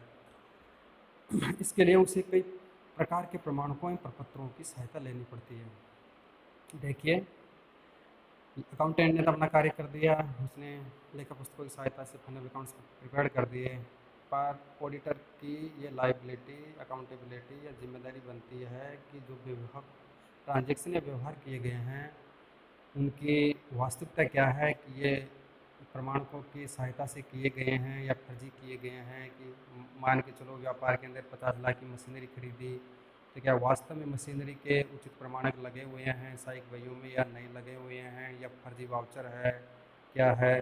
तो उनकी तह तक जाकर ऑडिटर ये सुनिश्चित करता है कि वास्तव में वास्तविकता के अंतर्गत मशीनरी का क्रय किया गया है, किसी भी प्रकार के फर्जी प्रमाण पत्र नहीं है। तो उसको इसकी गहराई में जाके ये सब चीज़ें जांच करनी होती है कि वो केवल व्यवहारों के ऊपर ही आश्रित नहीं होकर पूर्ण रूप से जांच करें। अगला है लेखापाल लेखाक्रम के स्वतंत्र तरीकों एवं सिद्धांतों से परिचित होता है और वह इन्हें अपनी संस्था की आवश्यकताओं के अनुरूप ढालकर व्यवहार में लेता है। अकाउंटेंट को पता होता है कि हमारी संस्था में किस प्रकार के अकाउंट्स है, किस तरह का व्यवहार होता है, किस तरह का व्यापार होता है। तो वो उन्हीं सिद्धांतों, उन्हीं प्रक्रियाओं, उन्हीं नियमों, उन्हीं प्रोसेस के अंतर्गत कार्य करता है। ठीक है दोस्तों, ये तो हमने बता दिया आपको कि लेखाकरण और अकाउंटेंसी में बेसिकली डिफरेंस क्या क्या होता है। अब बात करते हैं अंकेक्षण का अनिवार्य होना, यानी अंकेक्षण का अनिवार्य क्यों होता है, अंकेक्षण अनिवार्य क्यों होता है, इसकी आवश्यकता क्यों पड़ती है। अंकेक्षण का अनिवार्य होने का मेन कारण कंपनी के लिए अंकेक्षण की आवश्यकता होती है कि कंपनियों का अंकेक्षण किया जाएगा। ट्रस्ट के लिए अंकेक्षण की आवश्यकता होती है, सहकारी समितियों के लिए अंकेक्षण की आवश्यकता होती है, सार्वजनिक निगमों एवं सरकारी विभागों के लिए अंकेक्षण की आवश्यकता होती है। इन सभी का ऑडिटर द्वारा ऑडिटिंग का कार्य किया जाता है। फर्म के लिए भी अंकेक्षण जरूरी होता है। एक सोल प्रोप्राइटर होता है, यानी एकल स्वामित्व होता है। एकल व्यापारी भी आजकल अपने व्यापार की लेखा पुस्तकों की ऑडिट करवाता है। ये इसके लिए ऐसा कंपल्सरी नहीं है कि एकाकी व्यापार ऑडिट ही करवाए, पर उसके भविष्य के लिए यदि वो अंकेक्षित खाते तैयार रखता है तो आगामी भविष्य के लिए उसे किसी बैंक से लोन लेना हो, व्यापार का विस्तार करवाना हो, या एकल व्यापार को साझेदारी फर्म में परिवर्तित करना हो, उसके लिए पूंजी की आवश्यकता हो, तो अंकेक्षित अकाउंट्स के माध्यम से बैंक और इन्वेस्टर इन व्यापारों में आसानी से पैसा लगा सकते हैं। तो सही एवं समुचित की अवधारणा, यानी ऑडिट सही क्यों है, समुचित क्यों है, उसका कंसेप्ट क्या है। देखिए, सही एवं समुचित के कंसेप्ट के बारे में चर्चा करेंगे। देखिए, अंकेक्षण में आधारभूत अवधारणा है, यानी अंकेक्षण में ये आधारभूत अवधारणा है, सही एवं समुचित की अवधारणा ध्यान रखना। अंकेक्षक की रिपोर्ट में सही एवं समुचित वाक्यांश, जिसे अंकेक्षक द्वारा अपनी राय सुस्पष्ट की जाती है कि क्या उस उद्यम की परिस्थितियां तथा परिणाम जिन्हें उसके द्वारा अंकेक्षण की प्रक्रिया में याद किया गया था वह लेखों का सही एवं समुचित रूप से प्रतिनिधित्व करते हैं। यानी ऑडिटर द्वारा जो परिस्थितियां तथा परिणाम थे उनकी प्रक्रिया को याद करने के अंतर्गत उसे लेखों का सही एवं समुचित रूप से प्रतिनिधित्व किया गया है या नहीं किया गया है, यह जांच करने का कार्य ऑडिटर द्वारा किया जाता है। अब बात करते हैं कि अंकेक्षण के उद्देश्य, यानी अंकेक्षण के ऑब्जेक्ट क्या है, क्या लाभ है, क्यों किया जाता है, इसके पीछे क्या कारण है। इन सब चीज़ों का अध्ययन हम विस्तार से करेंगे। देखिए, पहला पॉइंट है अंकेक्षण क्यों किया जाता है, इसका उद्देश्य क्या है। तो इसका उद्देश्य अंतिम खातों की सच्चाई और शुद्धता की जांच करना होता है। दोस्तों, जब तक हम फाइनल अकाउंट्स की जांच नहीं करेंगे, बैलेंस शीट की जांच नहीं करेंगे, अपन को पता नहीं चलेगा व्यापार में कितना लॉस हो रहा है, कितना प्रॉफिट हो रहा है, इसकी एक्चुअल स्थिति क्या है, व्यापार सही दिशा में जा रहा है या पतन की अवस्था में जा रहा है। तो इन चीज़ों का पता एक अंकेक्षण प्रक्रिया प्रोसेस के माध्यम से ही लगाया जा सकता है। अगला है अशुद्धियों। जो अशुद्धियाँ हो रही है, गलतियाँ हो रही है, उनका पता लगाया जाता है। कपट का जो फ्रॉड होता है व्यापार में आजकल, ये कपट काफ़ी मात्रा में हर व्यापारिक संस्थान में होता है। तो मेन फोकस ही कपट का पता लगाने के लिए ऑडिट का कार्य किया जाता है। अगला कपट में अशुद्धियों को रोकना, यानी जो कपट और अशुद्धियाँ हो रही है उनका पता लगा के उनको रोकने का प्रयास ऑडिटर द्वारा अपनी जो ऑडिट रिपोर्ट्स प्रोवाइड करवाई जाती है उसके अंतर्गत इन चीज़ों को शामिल किया जाता है। इस संस्था के जो मैनेजर्स होते हैं उनको एडवाइस दी जाती है कि व्यापार में क्या कमियां हैं, आपको इनमें क्या सुधार की अपेक्षाएं रखनी है। इन तरीकों के बारे में ही ऑडिटर द्वारा मैनेजर्स को सलाह दी जाती है। यानी ये सलाह देना ऑडिटर का वैधानिक कर्तव्य नहीं है, वह उसके विवेक के ऊपर डिपेंड करता है।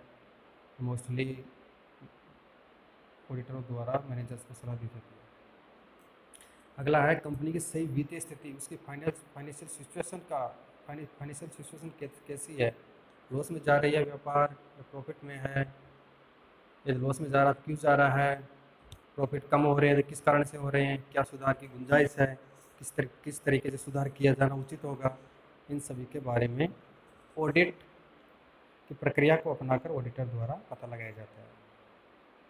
अगला है अंतर्राष्ट्रीय अंकेक्षण तथा आश्वासन मानक मंडल, यानी AASB है, उसके द्वारा जो उद्देश्य निर्धारित किए गए हैं उनकी पालना कहाँ तक की जा रही है, उनकी पालना कहाँ तक की जा रही है, ये सब कार्य ऑडिट के माध्यम से ही किया जा सकता है।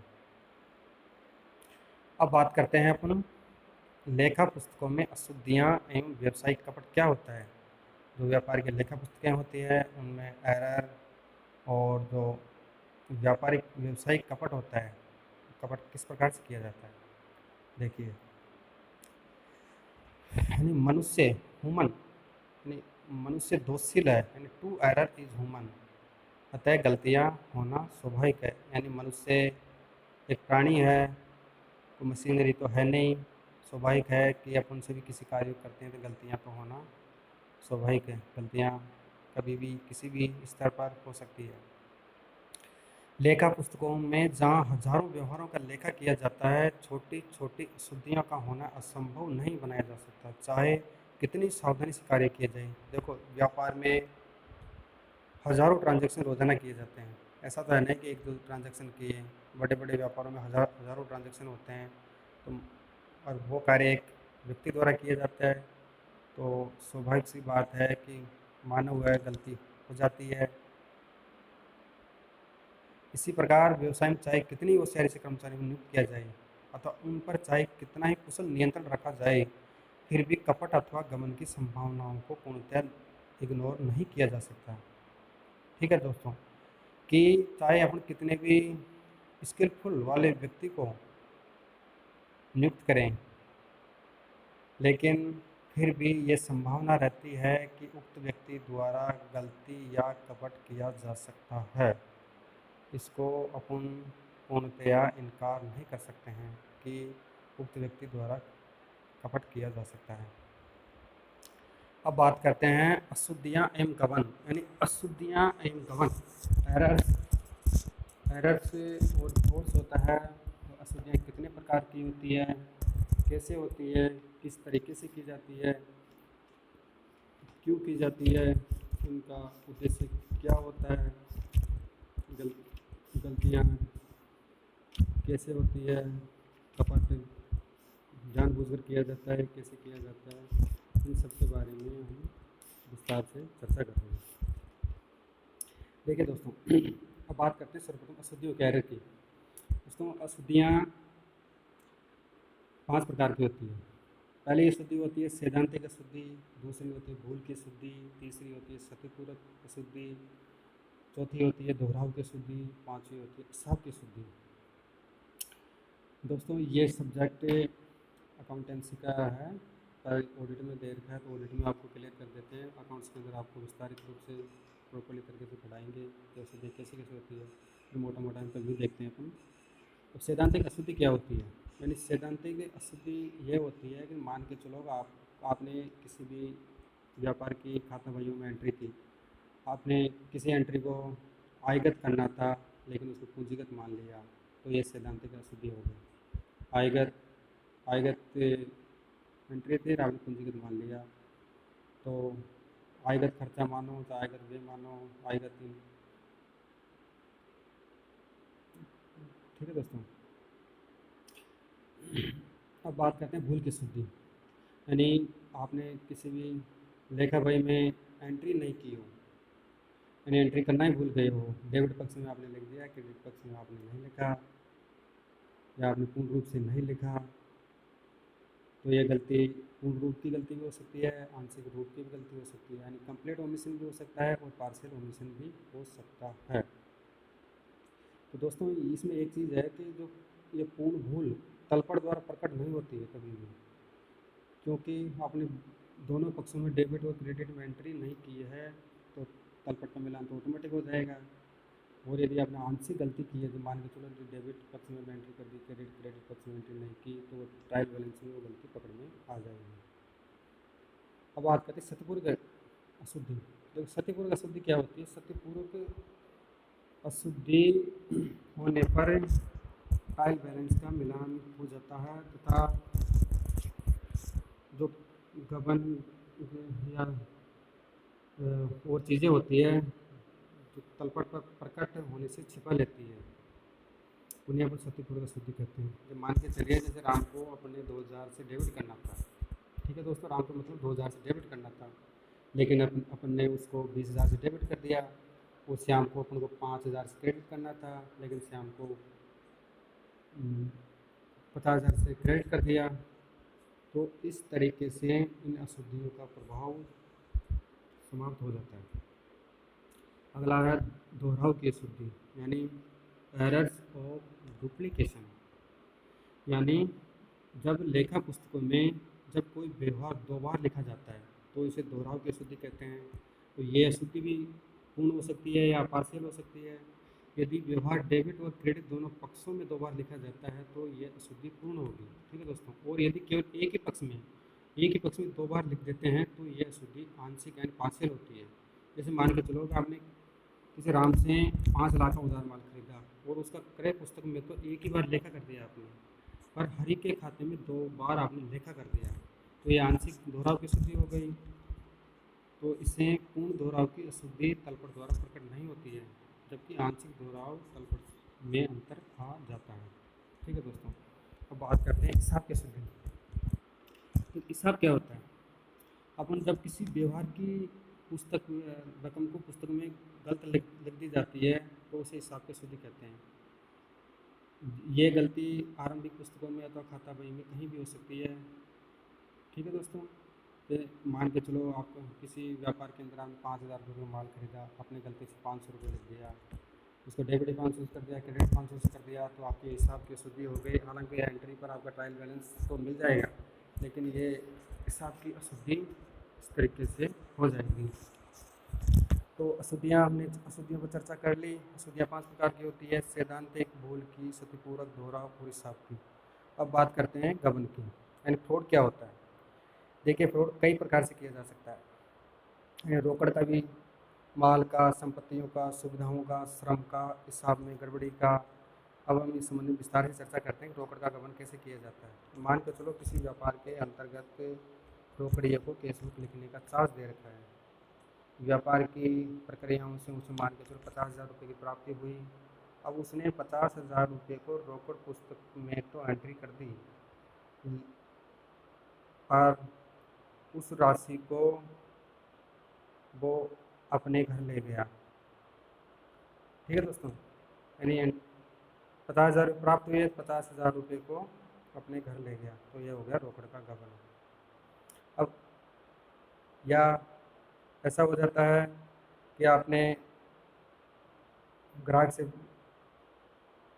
पैसा प्राप्त हुआ, मान के चलो 20,000 प्राप्त हुआ, आपने पैसा हड़प लिया और उसका एंट्री भी आपने पुस्तकों में नहीं की, तो उसको तो ऑडिटर द्वारा वो चीज़ पकड़ में नहीं आएगी।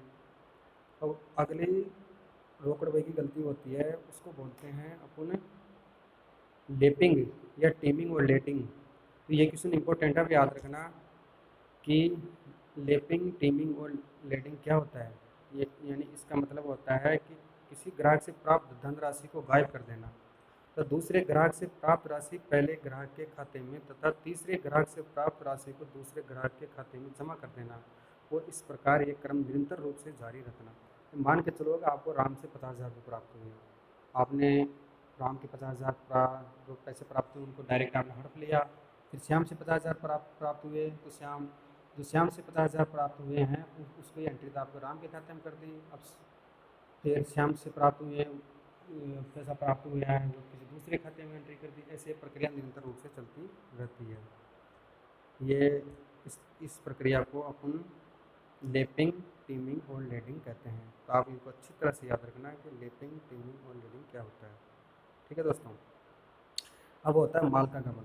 अब माल का गबन किस तरीके से किया जाता है। देखो, माल का गबन जो व्यापार के अंतर्गत स्टोर कीपर होता है उसको चार्ज दिया जाता है। स्टोर कीपर ही इन सभी गतिविधियों का ध्यान रखता है। मान के चलो व्यापार के अंदर कोई माल है, व्यापारिक माल है, उसकी उसने चोरी कर ली, तो ये भी माल का गबन हो गया। अब अगला है संपत्तियों का गबन। मान के चलो किसी व्यापार के अंदर कोई कर्मचारी है, व्यापार की संपत्ति है, मान के चलो कंप्यूटर ही है, यदि वो कंप्यूटर के लैपटॉप की किसी की चोरी कर लेता है तो संपत्ति का गबन हो जाता है। अगला सुविधाओं का गबन। सुविधाओं का गबन में यह होता है कि ये आपके ऑफिस के अंदर कंप्यूटर है, लैपटॉप है, आप उस लैपटॉप को अपने घर ले जाते हो अपने निजी कार्य करने के लिए। ये काम तो ऑफिस यूज़ के लिए है वो, और उसका कार्य आप ऑफिस में कर रहे हो, अपने घर भी ले जा रहे हो, तो ये भी एक तरीके से गबन ही होता है, सुविधाओं का गबन कहते हैं। अगला होता है श्रम का गबन। अब श्रम का गबन यानी फ्रॉड ऑफ लेबर, यानी ये किस तरह का गबन होता है दोस्तों। ये होता है कि संपत्तियों या सुविधाओं के गबन से भी बढ़कर श्रम का गबन अधिक साहूकार माना जाता है। जैसे व्यवसाय या कार्यालय के कर्मचारी से किसी अधिकारी द्वारा अपना निजी कार्य करवाना, यानी कार्यालय के कर्मचारी से किसी अधिकारी द्वारा अपना निजी कार्य करवाना, यानी कोई ऑफिसर्स है वो कर्मचारी से अपना निजी कार्य करवा रहा है, अपने घर पे कोई दूसरा कार्य करवा रहा है, निवास में करवा रहा है, ये भी श्रम का गबन होता है कि उसको अपना श्रम तो देना था ऑफिस के अंदर अपने कार्यालय में, व्यापार के कार्यालय स्थल पर, और वो कार्य कर रहा है किसी ऑफिसर के घर पर, तो ये भी फ्रॉड ऑफ लेबर होता है। अब बात करते हैं, अगला है हिसाब में गड़बड़ी का गबन। अब हिसाब में गड़बड़ियाँ मुख्यतः जो संस्था के बड़े अधिकारी या ऑफिसर्स या मालिक द्वारा हिसाब में गड़बड़ी या तो संस्था के लाभ को वास्तविकता से अधिक बताने के लिए या इसे वास्तविकता से कम बताने के लिए की जा सकती है। कि ये गड़बड़ी मुख्य रूप से, हिसाब की गड़बड़ी मुख्य रूप से संस्थान के प्रबंधकों, ऑफिसर्स द्वारा अपनी संस्था की बाजार में गुडविल बढ़ाने के उद्देश्य से गलत तरीके से अपने अकाउंट्स प्रस्तुत करके अपने लेखों में अधिक लाभ दिखा के, बैलेंस शीट में अधिक संपत्तियां दिखा के, दायित्वों को कम करके हिसाब में गड़बड़ी कर देते हैं। ठीक है दोस्तों, आपको समझ में आ गया होगा कि अशुद्धियाँ क्या होती है और कपट क्या होता है। अब हम चर्चा करते हैं अशुद्धियाँ एवं कपट में अंतर पर। यानी अशुद्धियाँ तो क्या होती है, कपट क्या होता है, अशुद्धियाँ किसके द्वारा की जाती है, क्यों होती है, जाने में होती है, अनजाने में होती है, कपट जानबूझकर किया जाता है कि अनजाने में होता है, इसके पीछे उद्देश्य क्या होते हैं, किस पक्ष को लाभ होता है, किस पक्ष को हानि होती है, इन सब चीज़ों का अपन विस्तार से अध्ययन करेंगे। अब बात करते हैं कि अशुद्धियाँ एवं कपटपूर्ण व्यवहार एक दूसरे से पृथक है, यानी अशुद्धियाँ और कपट यानी फ्रॉड एक दूसरे से पृथक है, यानी पूरक नहीं है। यदि इनमें कोई समानता है तो वह केवल इतनी सी है कि दोनों ही की विद्यमानता संस्था के लाभ, हानि, विवरण व चिट्ठे के सही एवं उचित स्वरूप को छिपा लेती है। अब इन दोनों में प्रमुख रूप से मेजर जो डिफरेंस है वो क्या क्या है वो देखते हैं। अब बात करते हैं कि ज्ञान, यानी जो ये कार्य करता है, अशुद्धि करता है, गबन करता है, उसको ज्ञान होता है कि नहीं होता है, इसके बारे में बात करेंगे। देखिए, अशुद्धि करने वाले को ऐसा ज्ञान नहीं होता। देखिए, मानवीय त्रुटि है, मानव है, कोई मशीनरी है गलती हो जाती है तो करने वाले को इसके संबंध में कोई ज्ञान नहीं होता पहले से। जबकि गबन करने वाला व्यक्ति शातिर होता है, बहुत ही शातिर होता है।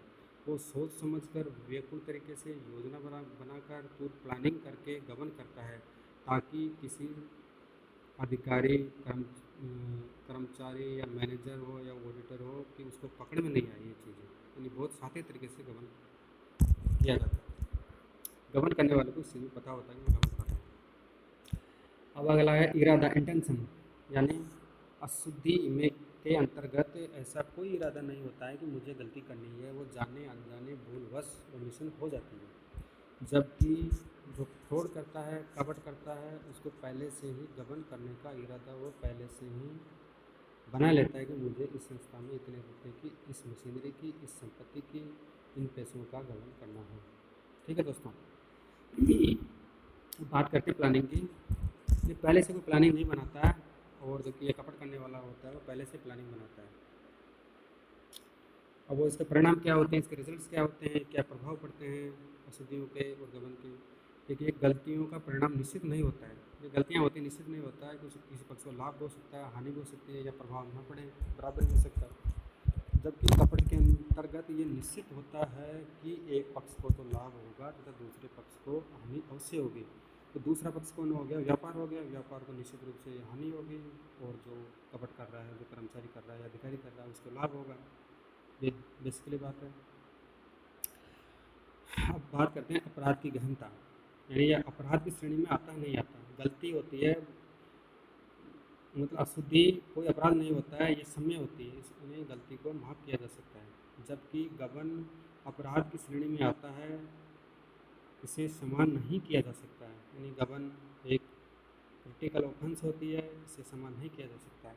अब कारण क्या होता है, क्यों गलतियाँ होती है, क्यों कपट होता है।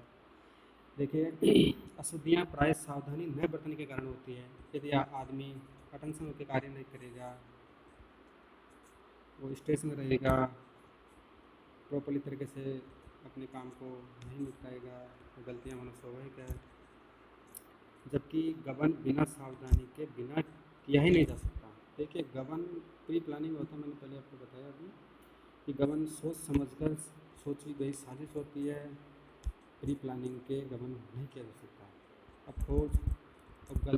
खोजना मतलब इनको अपने जो जो गलतियाँ हुई है उनको खोजते हैं।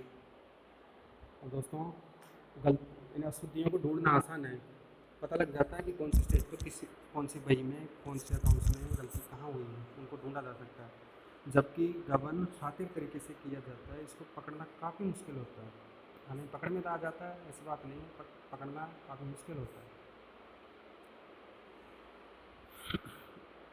अब बात करते हैं अशुद्धियाँ एवं गबन को ढूंढ न निकालने के संबंध में अंकेशक की स्थिति। देखिए, अंकेशक का कार्य होता है दोस्तों, व्यापार की जो अकाउंट्स है, ट्रायल बैलेंस है, फाइनल अकाउंट्स है, बैलेंस शीट है, उनकी उचित स्थिति का चित्रण करना। व्यापार में लाभ हो रहा है, हानि हो रही है, हानि क्यों हो रही है, उन सभी पर वास्तविक स्थिति ऑडिटर द्वारा बताई जाती है। लेकिन ये कोई ज़रूरी नहीं है कि उस व्यापार में अशुद्धियाँ हो रही है, गबन हो रही है, और जो ऑडिटर द्वारा नहीं पकड़ी जा रही है, तो उस स्थिति में ऑडिटर की क्या स्थिति बनती है कि ऑडिटर को जिम्मेदार ठहराएं या नहीं ठहराएं। देखिए, ऑडिटर भी एक मनुष्य होता है, वो भी अपनी स्किल चातुर्य के साथ कार्य करता है, पूरी लगन मेहनत से कार्य करता है गलतियों को ढूंढने में। बाय द वे नहीं मिल पाए तो वो अलग चीज़ें हैं, तो इस बारे में पढ़ेंगे। देखिए, अंकेशक द्वारा गबन को ढूंढ निकालने में असमर्थता रहती है तो उसे इसके लिए दोषी नहीं ठहराया जा सकता। जैसे हम उदाहरण मानो कि कोई डॉक्टर है, वो अपने पूरे प्रयास के बावजूद किसी मरीज़ को ठीक नहीं कर पाता है, बीमारी को नहीं पकड़ पाता है, असमर्थ रहता है, तो उसे उसके लिए दोषी नहीं ठहराया जा सकता। यानी हालांकि उसने अपने विवेक से, अपने चातुर्य से, अपनी बुद्धि से कार्य तो पूर्ण रूप से किया है, उसका इरादा गलत नहीं है, पर भी गलती या कपट अशुद्धि नहीं पकड़ में आ सकती है, तो उसके लिए उसे जिम्मेदार नहीं ठहराया जा सकता है। वही स्थिति अंकेशक की होती है। जिस तरीके से डॉक्टर की स्थिति होती है मरीज के रिगार्डिंग, वही स्थिति अंकेशक की होती है। अब बात करते हैं कार्य अपने हाथ में लेने का तात्पर्य यह कदापि नहीं होता है कि अंकेशक ने अशुद्धियों एवं गबनों के संबंध में संस्था का बीमा कर लिया है। न वह इस बात की गारंटी देता है कि वह प्रत्येक अशुद्धि एवं गबन को ढूंढ निकालेगा। ऐसी परिस्थिति में उसे केवल इतनी ही अपेक्षा की जाती है कि वह अपना कार्य उतनी सावधानी एवं चतुराई से करें जितनी से वैसी परिस्थिति में उसी पेशे के एक औसत व्यक्ति द्वारा वह कार्य किया जाता है। यानी ऑडिटर से यह अपेक्षा की जाती है कि जो अपेक्षाएं संस्था द्वारा की जाती है कि ऑडिटर का कार्य होता है अकाउंट्स को चेकिंग करना, बैलेंस शीट को चेक करना, उसकी वास्तविक वित्तीय स्थिति का पता लगाना, तो ऑडिटर इन चीज़ों को करने में असमर्थ रहता है। तो इस परिस्थिति में गलतियों को नहीं पकड़ पाता, कपट को नहीं पकड़ पाता है, तो उसे दोषी नहीं ठहराया जा सकता है। यानी उसके विवेक से, चातुर्य से उसने कार्य तो किया है, लेकिन जो गबन करने वाले होते हैं वो बड़े शातिर होते हैं, कई बार ये चीज़ें नहीं पकड़ में आती है, तो उसके लिए उसे दोषी नहीं ठहराया जा सकता है। इस चीज़ का ध्यान रखें। अब बात करते हैं छिपी हुई अशुद्धि व गमन के संबंध में अंकेशक की स्थिति क्या होती है। देखो, छिपी हुई अशुद्धि है, कोई रेक्टिफिकेशन है या फ्रॉड है, उस समय में ऑडिटर की स्थिति क्या होती है। देखिए, अंकेक्षण कार्य हो जाने के पश्चात ये हो सकता है कि लेखा पुस्तकों में कोई अशुद्धि या गबन छिपा हो रह जाए, इसके बाद में पता चले। ऐसी परिस्थिति में अंकेक्षक की स्थिति अग्रलिखित होगी। देखिए, अंकेक्षक अपनी ईमानदारी से कार्य करता है। अब उसे क्या क्या कार्य करने हैं ये अपन पढ़ेंगे। तो पहले तो उसे अपना उचित एवं सावधानी चतुराई से कार्य करना होगा। अब ये परिभाषा दी गई है इंग्लिश कोटन मिल्स द्वारा, याद रखना चाहिए कि अंकेशक को अपने कर्तव्य में उचित चतुराई एवं सावधानी से कार्य करेगा, या ये अपेक्षा उनसे रखी जाती है। जिस किसी विशेष मामले में उचित सावधानी एवं चतुराई कितनी होगी, यह उस मामले की परिस्थितियों पर निर्भर करता है। यह कथन दिया गया है किंगस्टन कोटन मिल्स केस के अंतर्गत दिया गया है। अगला है, अंकेशक को ईमानदारी से कार्य करना चाहिए। यानी अंकेशक ऑडिटर को वफादारी व ईमानदारी से अपना कार्य करना चाहिए। अंकेशक का कर्तव्य है कि वह ईमानदारी से कार्य करें, अर्थात जिसे वह सही नहीं समझता हो उसे सही प्रमाणित नहीं करना चाहिए। यानी जो सस्पेंस ऑडिटर को लगता है तो वो सस्पेंस उसे उजागर करना चाहिए, उस तथ्य को छिपाना नहीं चाहिए, और ये विश्वास करने से पूर्व कि जिसे वह प्रमाणित करता है वह सही है, उसे उचित सावधानी चतुराई से कार्य करना चाहिए। ये परिभाषा दी गई है, लंदन एंड जनरल बैंक द्वारा परिभाषा दी गई है। अगला है, अंकेशक का कर्तव्य संदेशशील होना नहीं है। यानी अंकेशक को कभी भी सस्पेंस में होकर कार्य नहीं करना चाहिए, उसे किसी के दबाव प्रेशर में कार्य नहीं करना चाहिए। उसे जो व्यापार की वास्तविक स्थिति है, चाहे लाभ है, चाहे हानि हो, चाहे कपट हो, चाहे अशुद्धियाँ हो, चाहे और कमियाँ हो, उन सभी कमियों को उजागर कर देना चाहिए, उसे सस्पेंस में नहीं रहना चाहिए। इस संबंध में एक परिभाषा देख दी है, इंपॉर्टेंट परिभाषा, याद रखना है, इसमें क्वेश्चन एग्जाम में क्वेश्चन पूछा जा सकता है। यानी अंकेशक एक जादूस नहीं है। यानी अंकेशक एक जादूस नहीं है, कोई अंतर्यामी थोड़ा होता है व्यक्ति जो संदेशशील होकर कर्तव्य पथ पर बढ़े या इस पूर्व धारणा से कार्य करे कि कुछ न कुछ गड़बड़ी अवश्य हुई है। यानी अंकेशक को पहले से ही इस तरह की नेगेटिव प्रेडिक्शन नहीं बनानी चाहिए कि उक्त व्यापार में गबन हो रहा है या कपट हो रहा है। इन चीज़ों से उसको पहले से ही निष्पक्ष होना चाहिए, यानी न्यूट्रल होना चाहिए। जो वास्तविक स्थिति है वो वास्तविक स्थिति अंकेशक रिपोर्ट में प्रकट कर दी जाएगी। अब बात करते हैं कि अंकेशक की उसकी स्थिति एक रखवाली करने वाले कुत्ते यानी वॉच डॉग के समान है। यानी अंकेशक की स्थिति एक रखवाली करने वाले कुत्ते के समान है, ना कि एक शिकारी कुत्ते के समान है। उसे संस्था के कर्मचारी को ईमानदार मानने का अधिकार है। यानी उसको शिकारी कुत्ते की तरह नहीं देखना चाहिए, एक रखवाली करने वाले कुत्ते के समान होना चाहिए। ये कथन किंगस्टन कोटन मिल्स केस में दिया गया था। दोस्तों, अगला पॉइंट में बात करते हैं, यानी बड़े अधिकारियों द्वारा सावधानी से किए गए कपटों के लिए उत्तरदायी नहीं। यानी जो बड़े ऑफिसर्स होते हैं, मैनेजर्स होते हैं, डायरेक्टर्स होते हैं, यदि उनके द्वारा जो कपट किया जाता है उसके लिए उत्तरदायी नहीं होता है। देखिए, मैनेजर्स या बड़े ऑफिसर्स होते हैं, बड़े सावधानी के साथ कपट करते हैं, बहुत ही बड़ी पैमाने पर सावधानी के साथ कपट करते हैं। तो उन चीज़ों को अंकेशक पकड़ने में असमर्थ होता है। तो इस संबंध में अंकेशक को शंकायुक्त परिस्थिति के अभाव में यदि अंकेशक ऐसे गबनों को नहीं पकड़ पाता है जो कि संस्था के बड़े अधिकारियों द्वारा सावधानी एवं सतर्कतापूर्वक योजनाबद्ध ढंग से किए गए हैं तो उसे उत्तरदायी नहीं ठहराया जा सकता है। ये कथन दिया गया है स्टेटमेंट किंगस्टन कोर्टन मिल्स केस में। यानी बड़े अधिकारी द्वारा कोई गबन किया गया है और ऑडिटर द्वारा पकड़ में नहीं आता है तो उसके रिगार्डिंग उसको रेस्पॉन्सिबल नहीं ठहराया जाएगा। अगला है सत्यता की गारंटी देना कर्तव्य नहीं। देखो, सत्यता की गारंटी देना अंकेशक का कर्तव्य नहीं है। ये उसके अकॉर्डिंग, उसके नियमों के अकॉर्डिंग, रेगुलेशंस के अकॉर्डिंग, जो स्टैंडर्ड है आईसीएआई के, उसके अकॉर्डिंग ऑडिट करता है। उसके बुद्धिमानी, निष्ठा, ईमानदारी के साथ में कार्य करता है।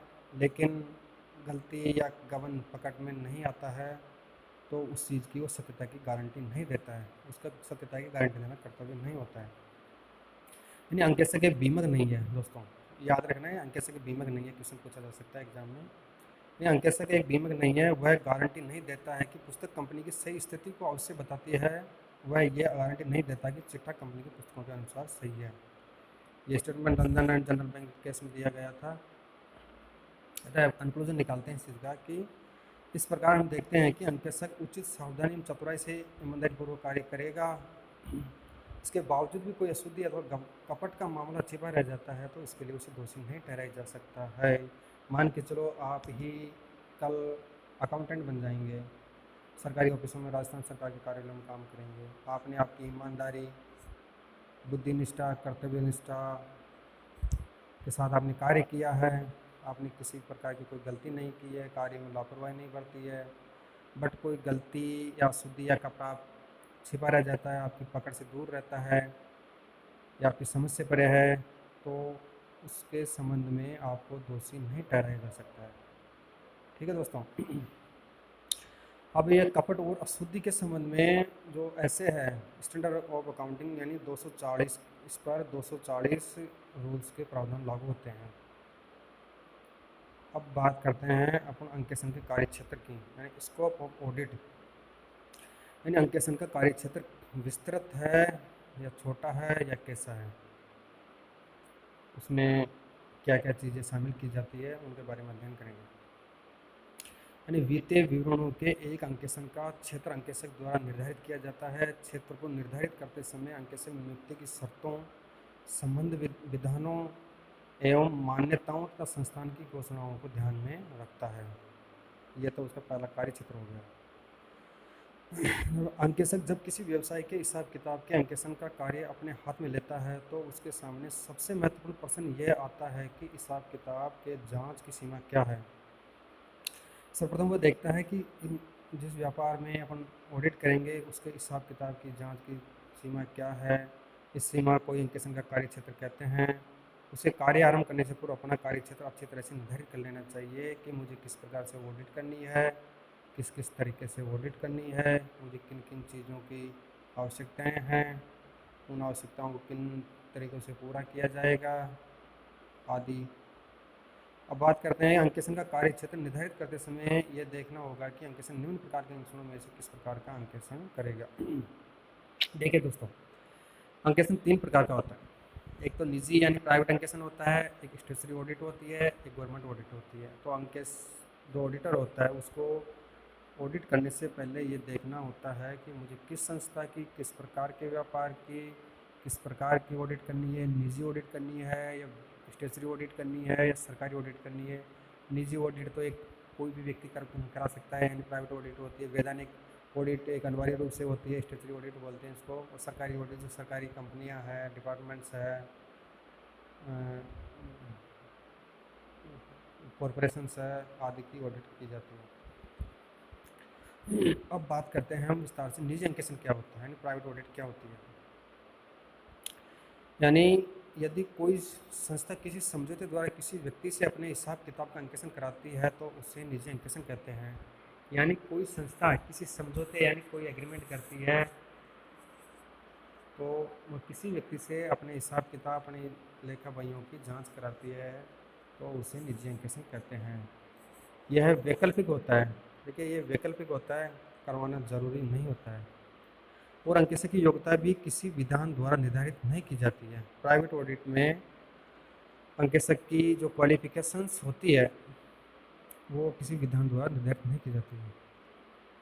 ऐसे अंकेक्षक के राइट्स, ड्यूटीज़ एंड लाइबिलिटीज़ सभी समझौते द्वारा तय होते हैं। यानी समझौता पहले कर लिया जाता है कि आपके अधिकार क्या होंगे, आपके राइट्स क्या होंगे, आपका दायित्व क्या होगा, आपका पारिश्रमिक क्या होगा, ये पहले से ही एक एग्रीमेंट द्वारा तय कर लिया जाता है। अब बात करते हैं कि निजी अंकेक्षण कोई भी संस्था करा सकती है, यानी निजी अंकेक्षण कोई भी संस्था करा सकती है। एक ऐसी संस्था भी जिसका वैधानिक अंकेक्षण होना अनिवार्य है, यानी इम्पोर्टेंट है। यानी एक ऐसी संस्था जिसका अंकेक्षण होना अनिवार्य है वो निजी अंकेक्षण भी करा सकती है, लेकिन निजी अंकेक्षण वैधानिक अंकेक्षण का स्थान ग्रहण नहीं कर सकता। इसका कहने का तात्पर्य यह है कि कोई वैधानिक संस्था निजी अंकेक्षण तो करा सकती है, लेकिन निजी अंकेक्षण कराने के पश्चात उसे ये राइट्स अधिकार प्राप्त नहीं होता है कि वह वैधानिक अंकेक्षण से मुक्त हो जाए। यानी उसे निजी अंकेक्षण के साथ साथ स्टैट्यूटरी ऑडिट भी करवाना ज़रूरी होगा।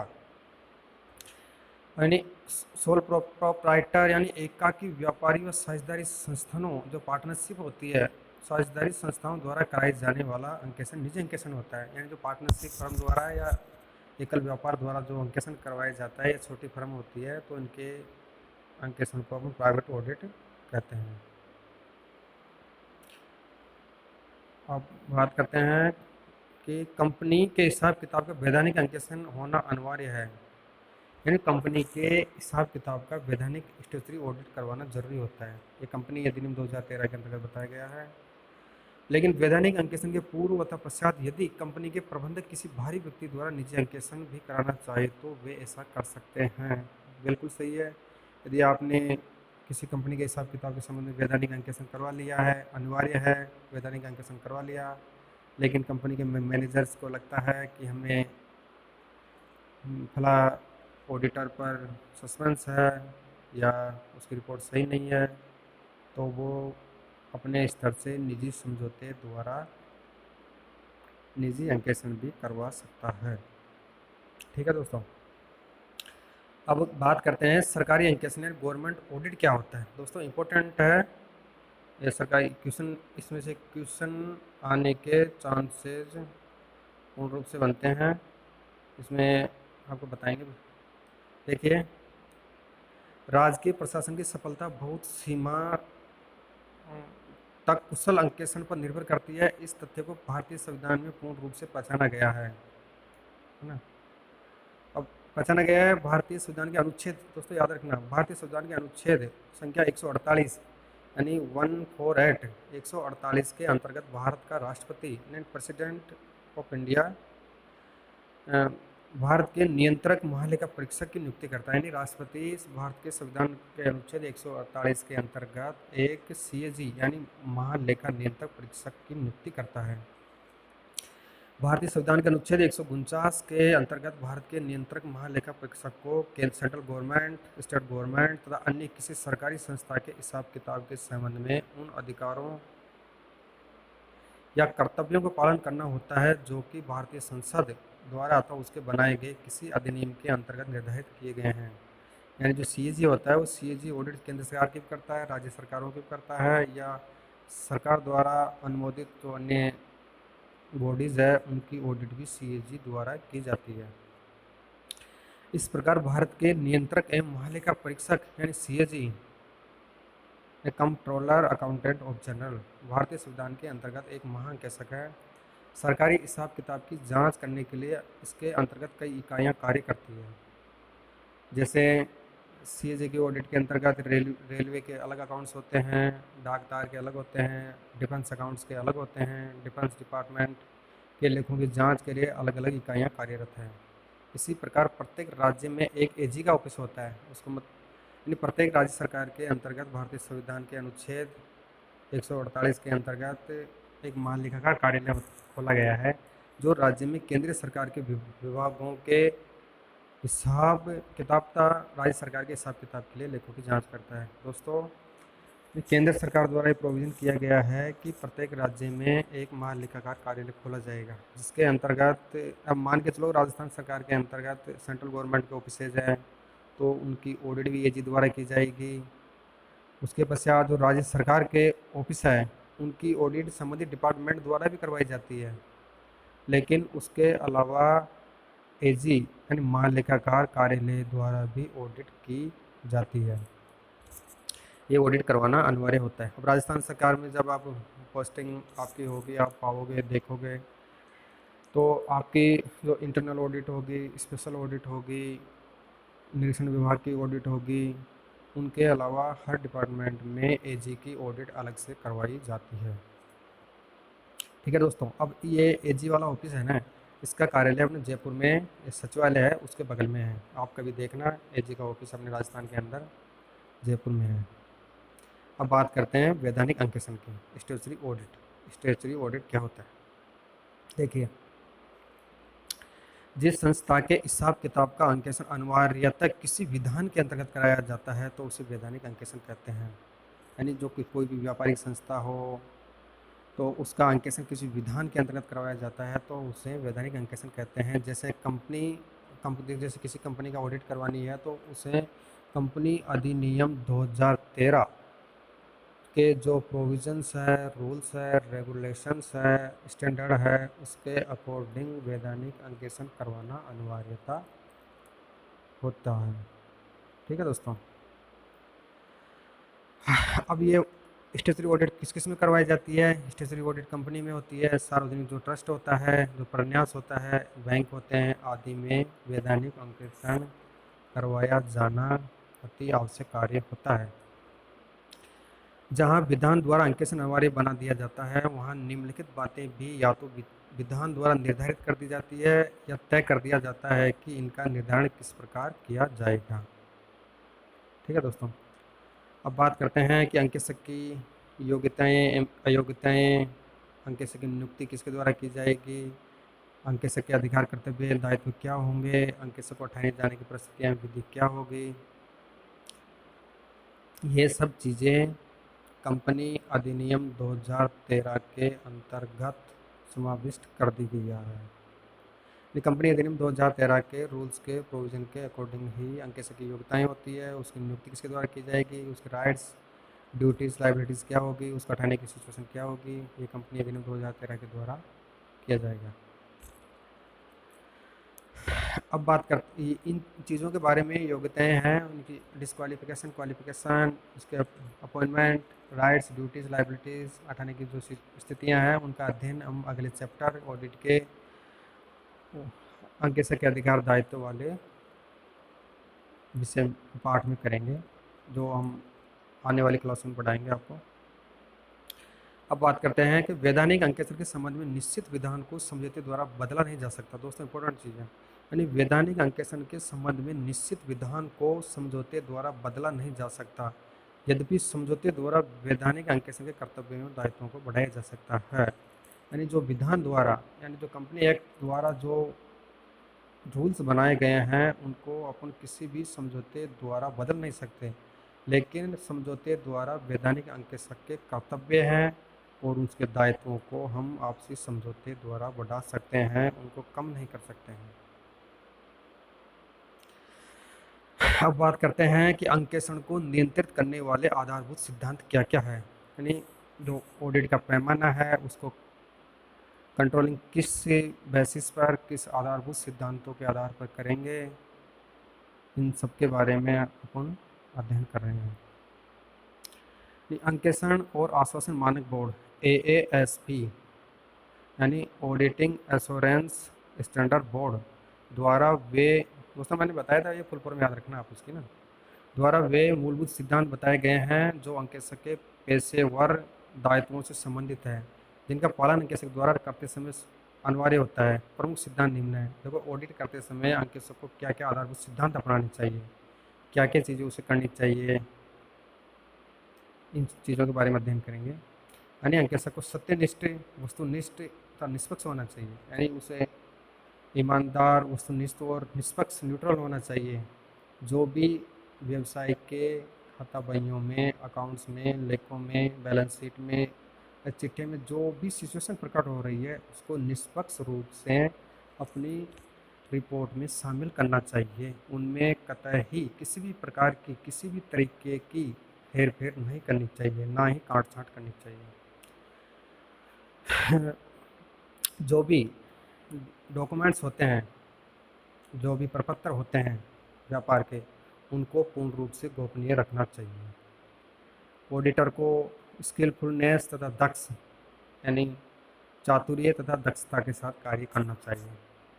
दूसरों द्वारा निष्पादित कार्य, प्रपत्रीकरण करना, डॉक्यूमेंटेशन करना, जो भी व्यापार के डॉक्यूमेंट्स है उनको फाइलिंग करना, ऑडिट किस तरीके से की जाएगी उसकी पहले से प्री प्लानिंग करना, अंकेक्षण के साक्ष्य क्या क्या है, क्या क्या साक्ष्य मतलब वाउचर्स क्या है, सहायक बहियों में एंट्री किस प्रकार से की गई है, किन के माध्यम से की गई है, लेखांकन तंत्र तथा आंतरिक नियंत्रण प्रणाली कैसी है, आंतरिक नियंत्रण प्रणाली किस प्रकार से व्यापार में अपनाई गई है, इन सब चीज़ों को ध्यान में रखते हुए उसे ऑडिट का कार्य करना चाहिए। तथा लास्ट में उसे अंकेक्षण का निष्कर्ष निकालना चाहिए तथा अपना फाइनल प्रतिवेदन संस्था प्रधान को देना चाहिए। अंकेक्षण निष्कर्ष के अंतर्गत आपको पहले बता दिया था कि चिट्ठे में, फाइनल का अकाउंट्स में कोई कमियां है या नहीं है, अमर्यादित रिपोर्ट देगा या मर्यादित रिपोर्ट देगा, उन सब का उल्लेख अपनी अंकेक्षण रिपोर्ट के अंतर्गत करना चाहिए। दोस्तों प्रकार बात करते हैं कि अंकेक्षण के प्रकार क्या क्या होते हैं, टाइप्स ऑफ ऑडिट, अंकेक्षण कितने प्रकार का होता है। दोस्तों व्यवहारिक दृष्टिकोण से अंकेक्षण कई प्रकार के होते हैं, लेकिन इनमें से प्रमुख अंकेक्षण या 8 प्रकार के होते हैं। प्रमुख अंकेक्षण 8 प्रकार के कौन कौन से होते हैं? पहला होता है पूर्ण अंकेक्षण यानी कंप्लीट ऑडिट होता है। दूसरा होता है आंशिक अंकेक्षण यानी पार्शियल ऑडिट होती है। तीसरी है चालू अंकेक्षण कंटिन्यूस ऑडिट है। फोर्थ है सामयिक अंकेक्षण पीरियडिकल ऑडिट है। फिफ्थ है अंतरिम अंकेक्षण इंटरिम ऑडिट। सिक्स है निपुणता अंकेक्षण एफिशिएंसी ऑडिट। सेवंथ है औचित्य अंकेक्षण प्रोप्राइटरी ऑडिट। और लास्ट एंड फाइनल निष्पत्ति यानी परफॉर्मेंस ऑडिट। यानी मुख्य रूप से ऑडिट के 8 प्रकार पाए जाते हैं। यानी पूर्ण अंकेक्षण क्या, अपन अध्ययन करेंगे विस्तार से कि पूर्ण अंकेक्षण क्या होता है, आंशिक क्या होता है, चालू, सामयिक, अंतरिम, निपुणता, उचित और निष्पत्ति अंकेक्षण क्या क्या होता है। दोस्तों इसके बारे में हम विस्तार से चर्चा करेंगे।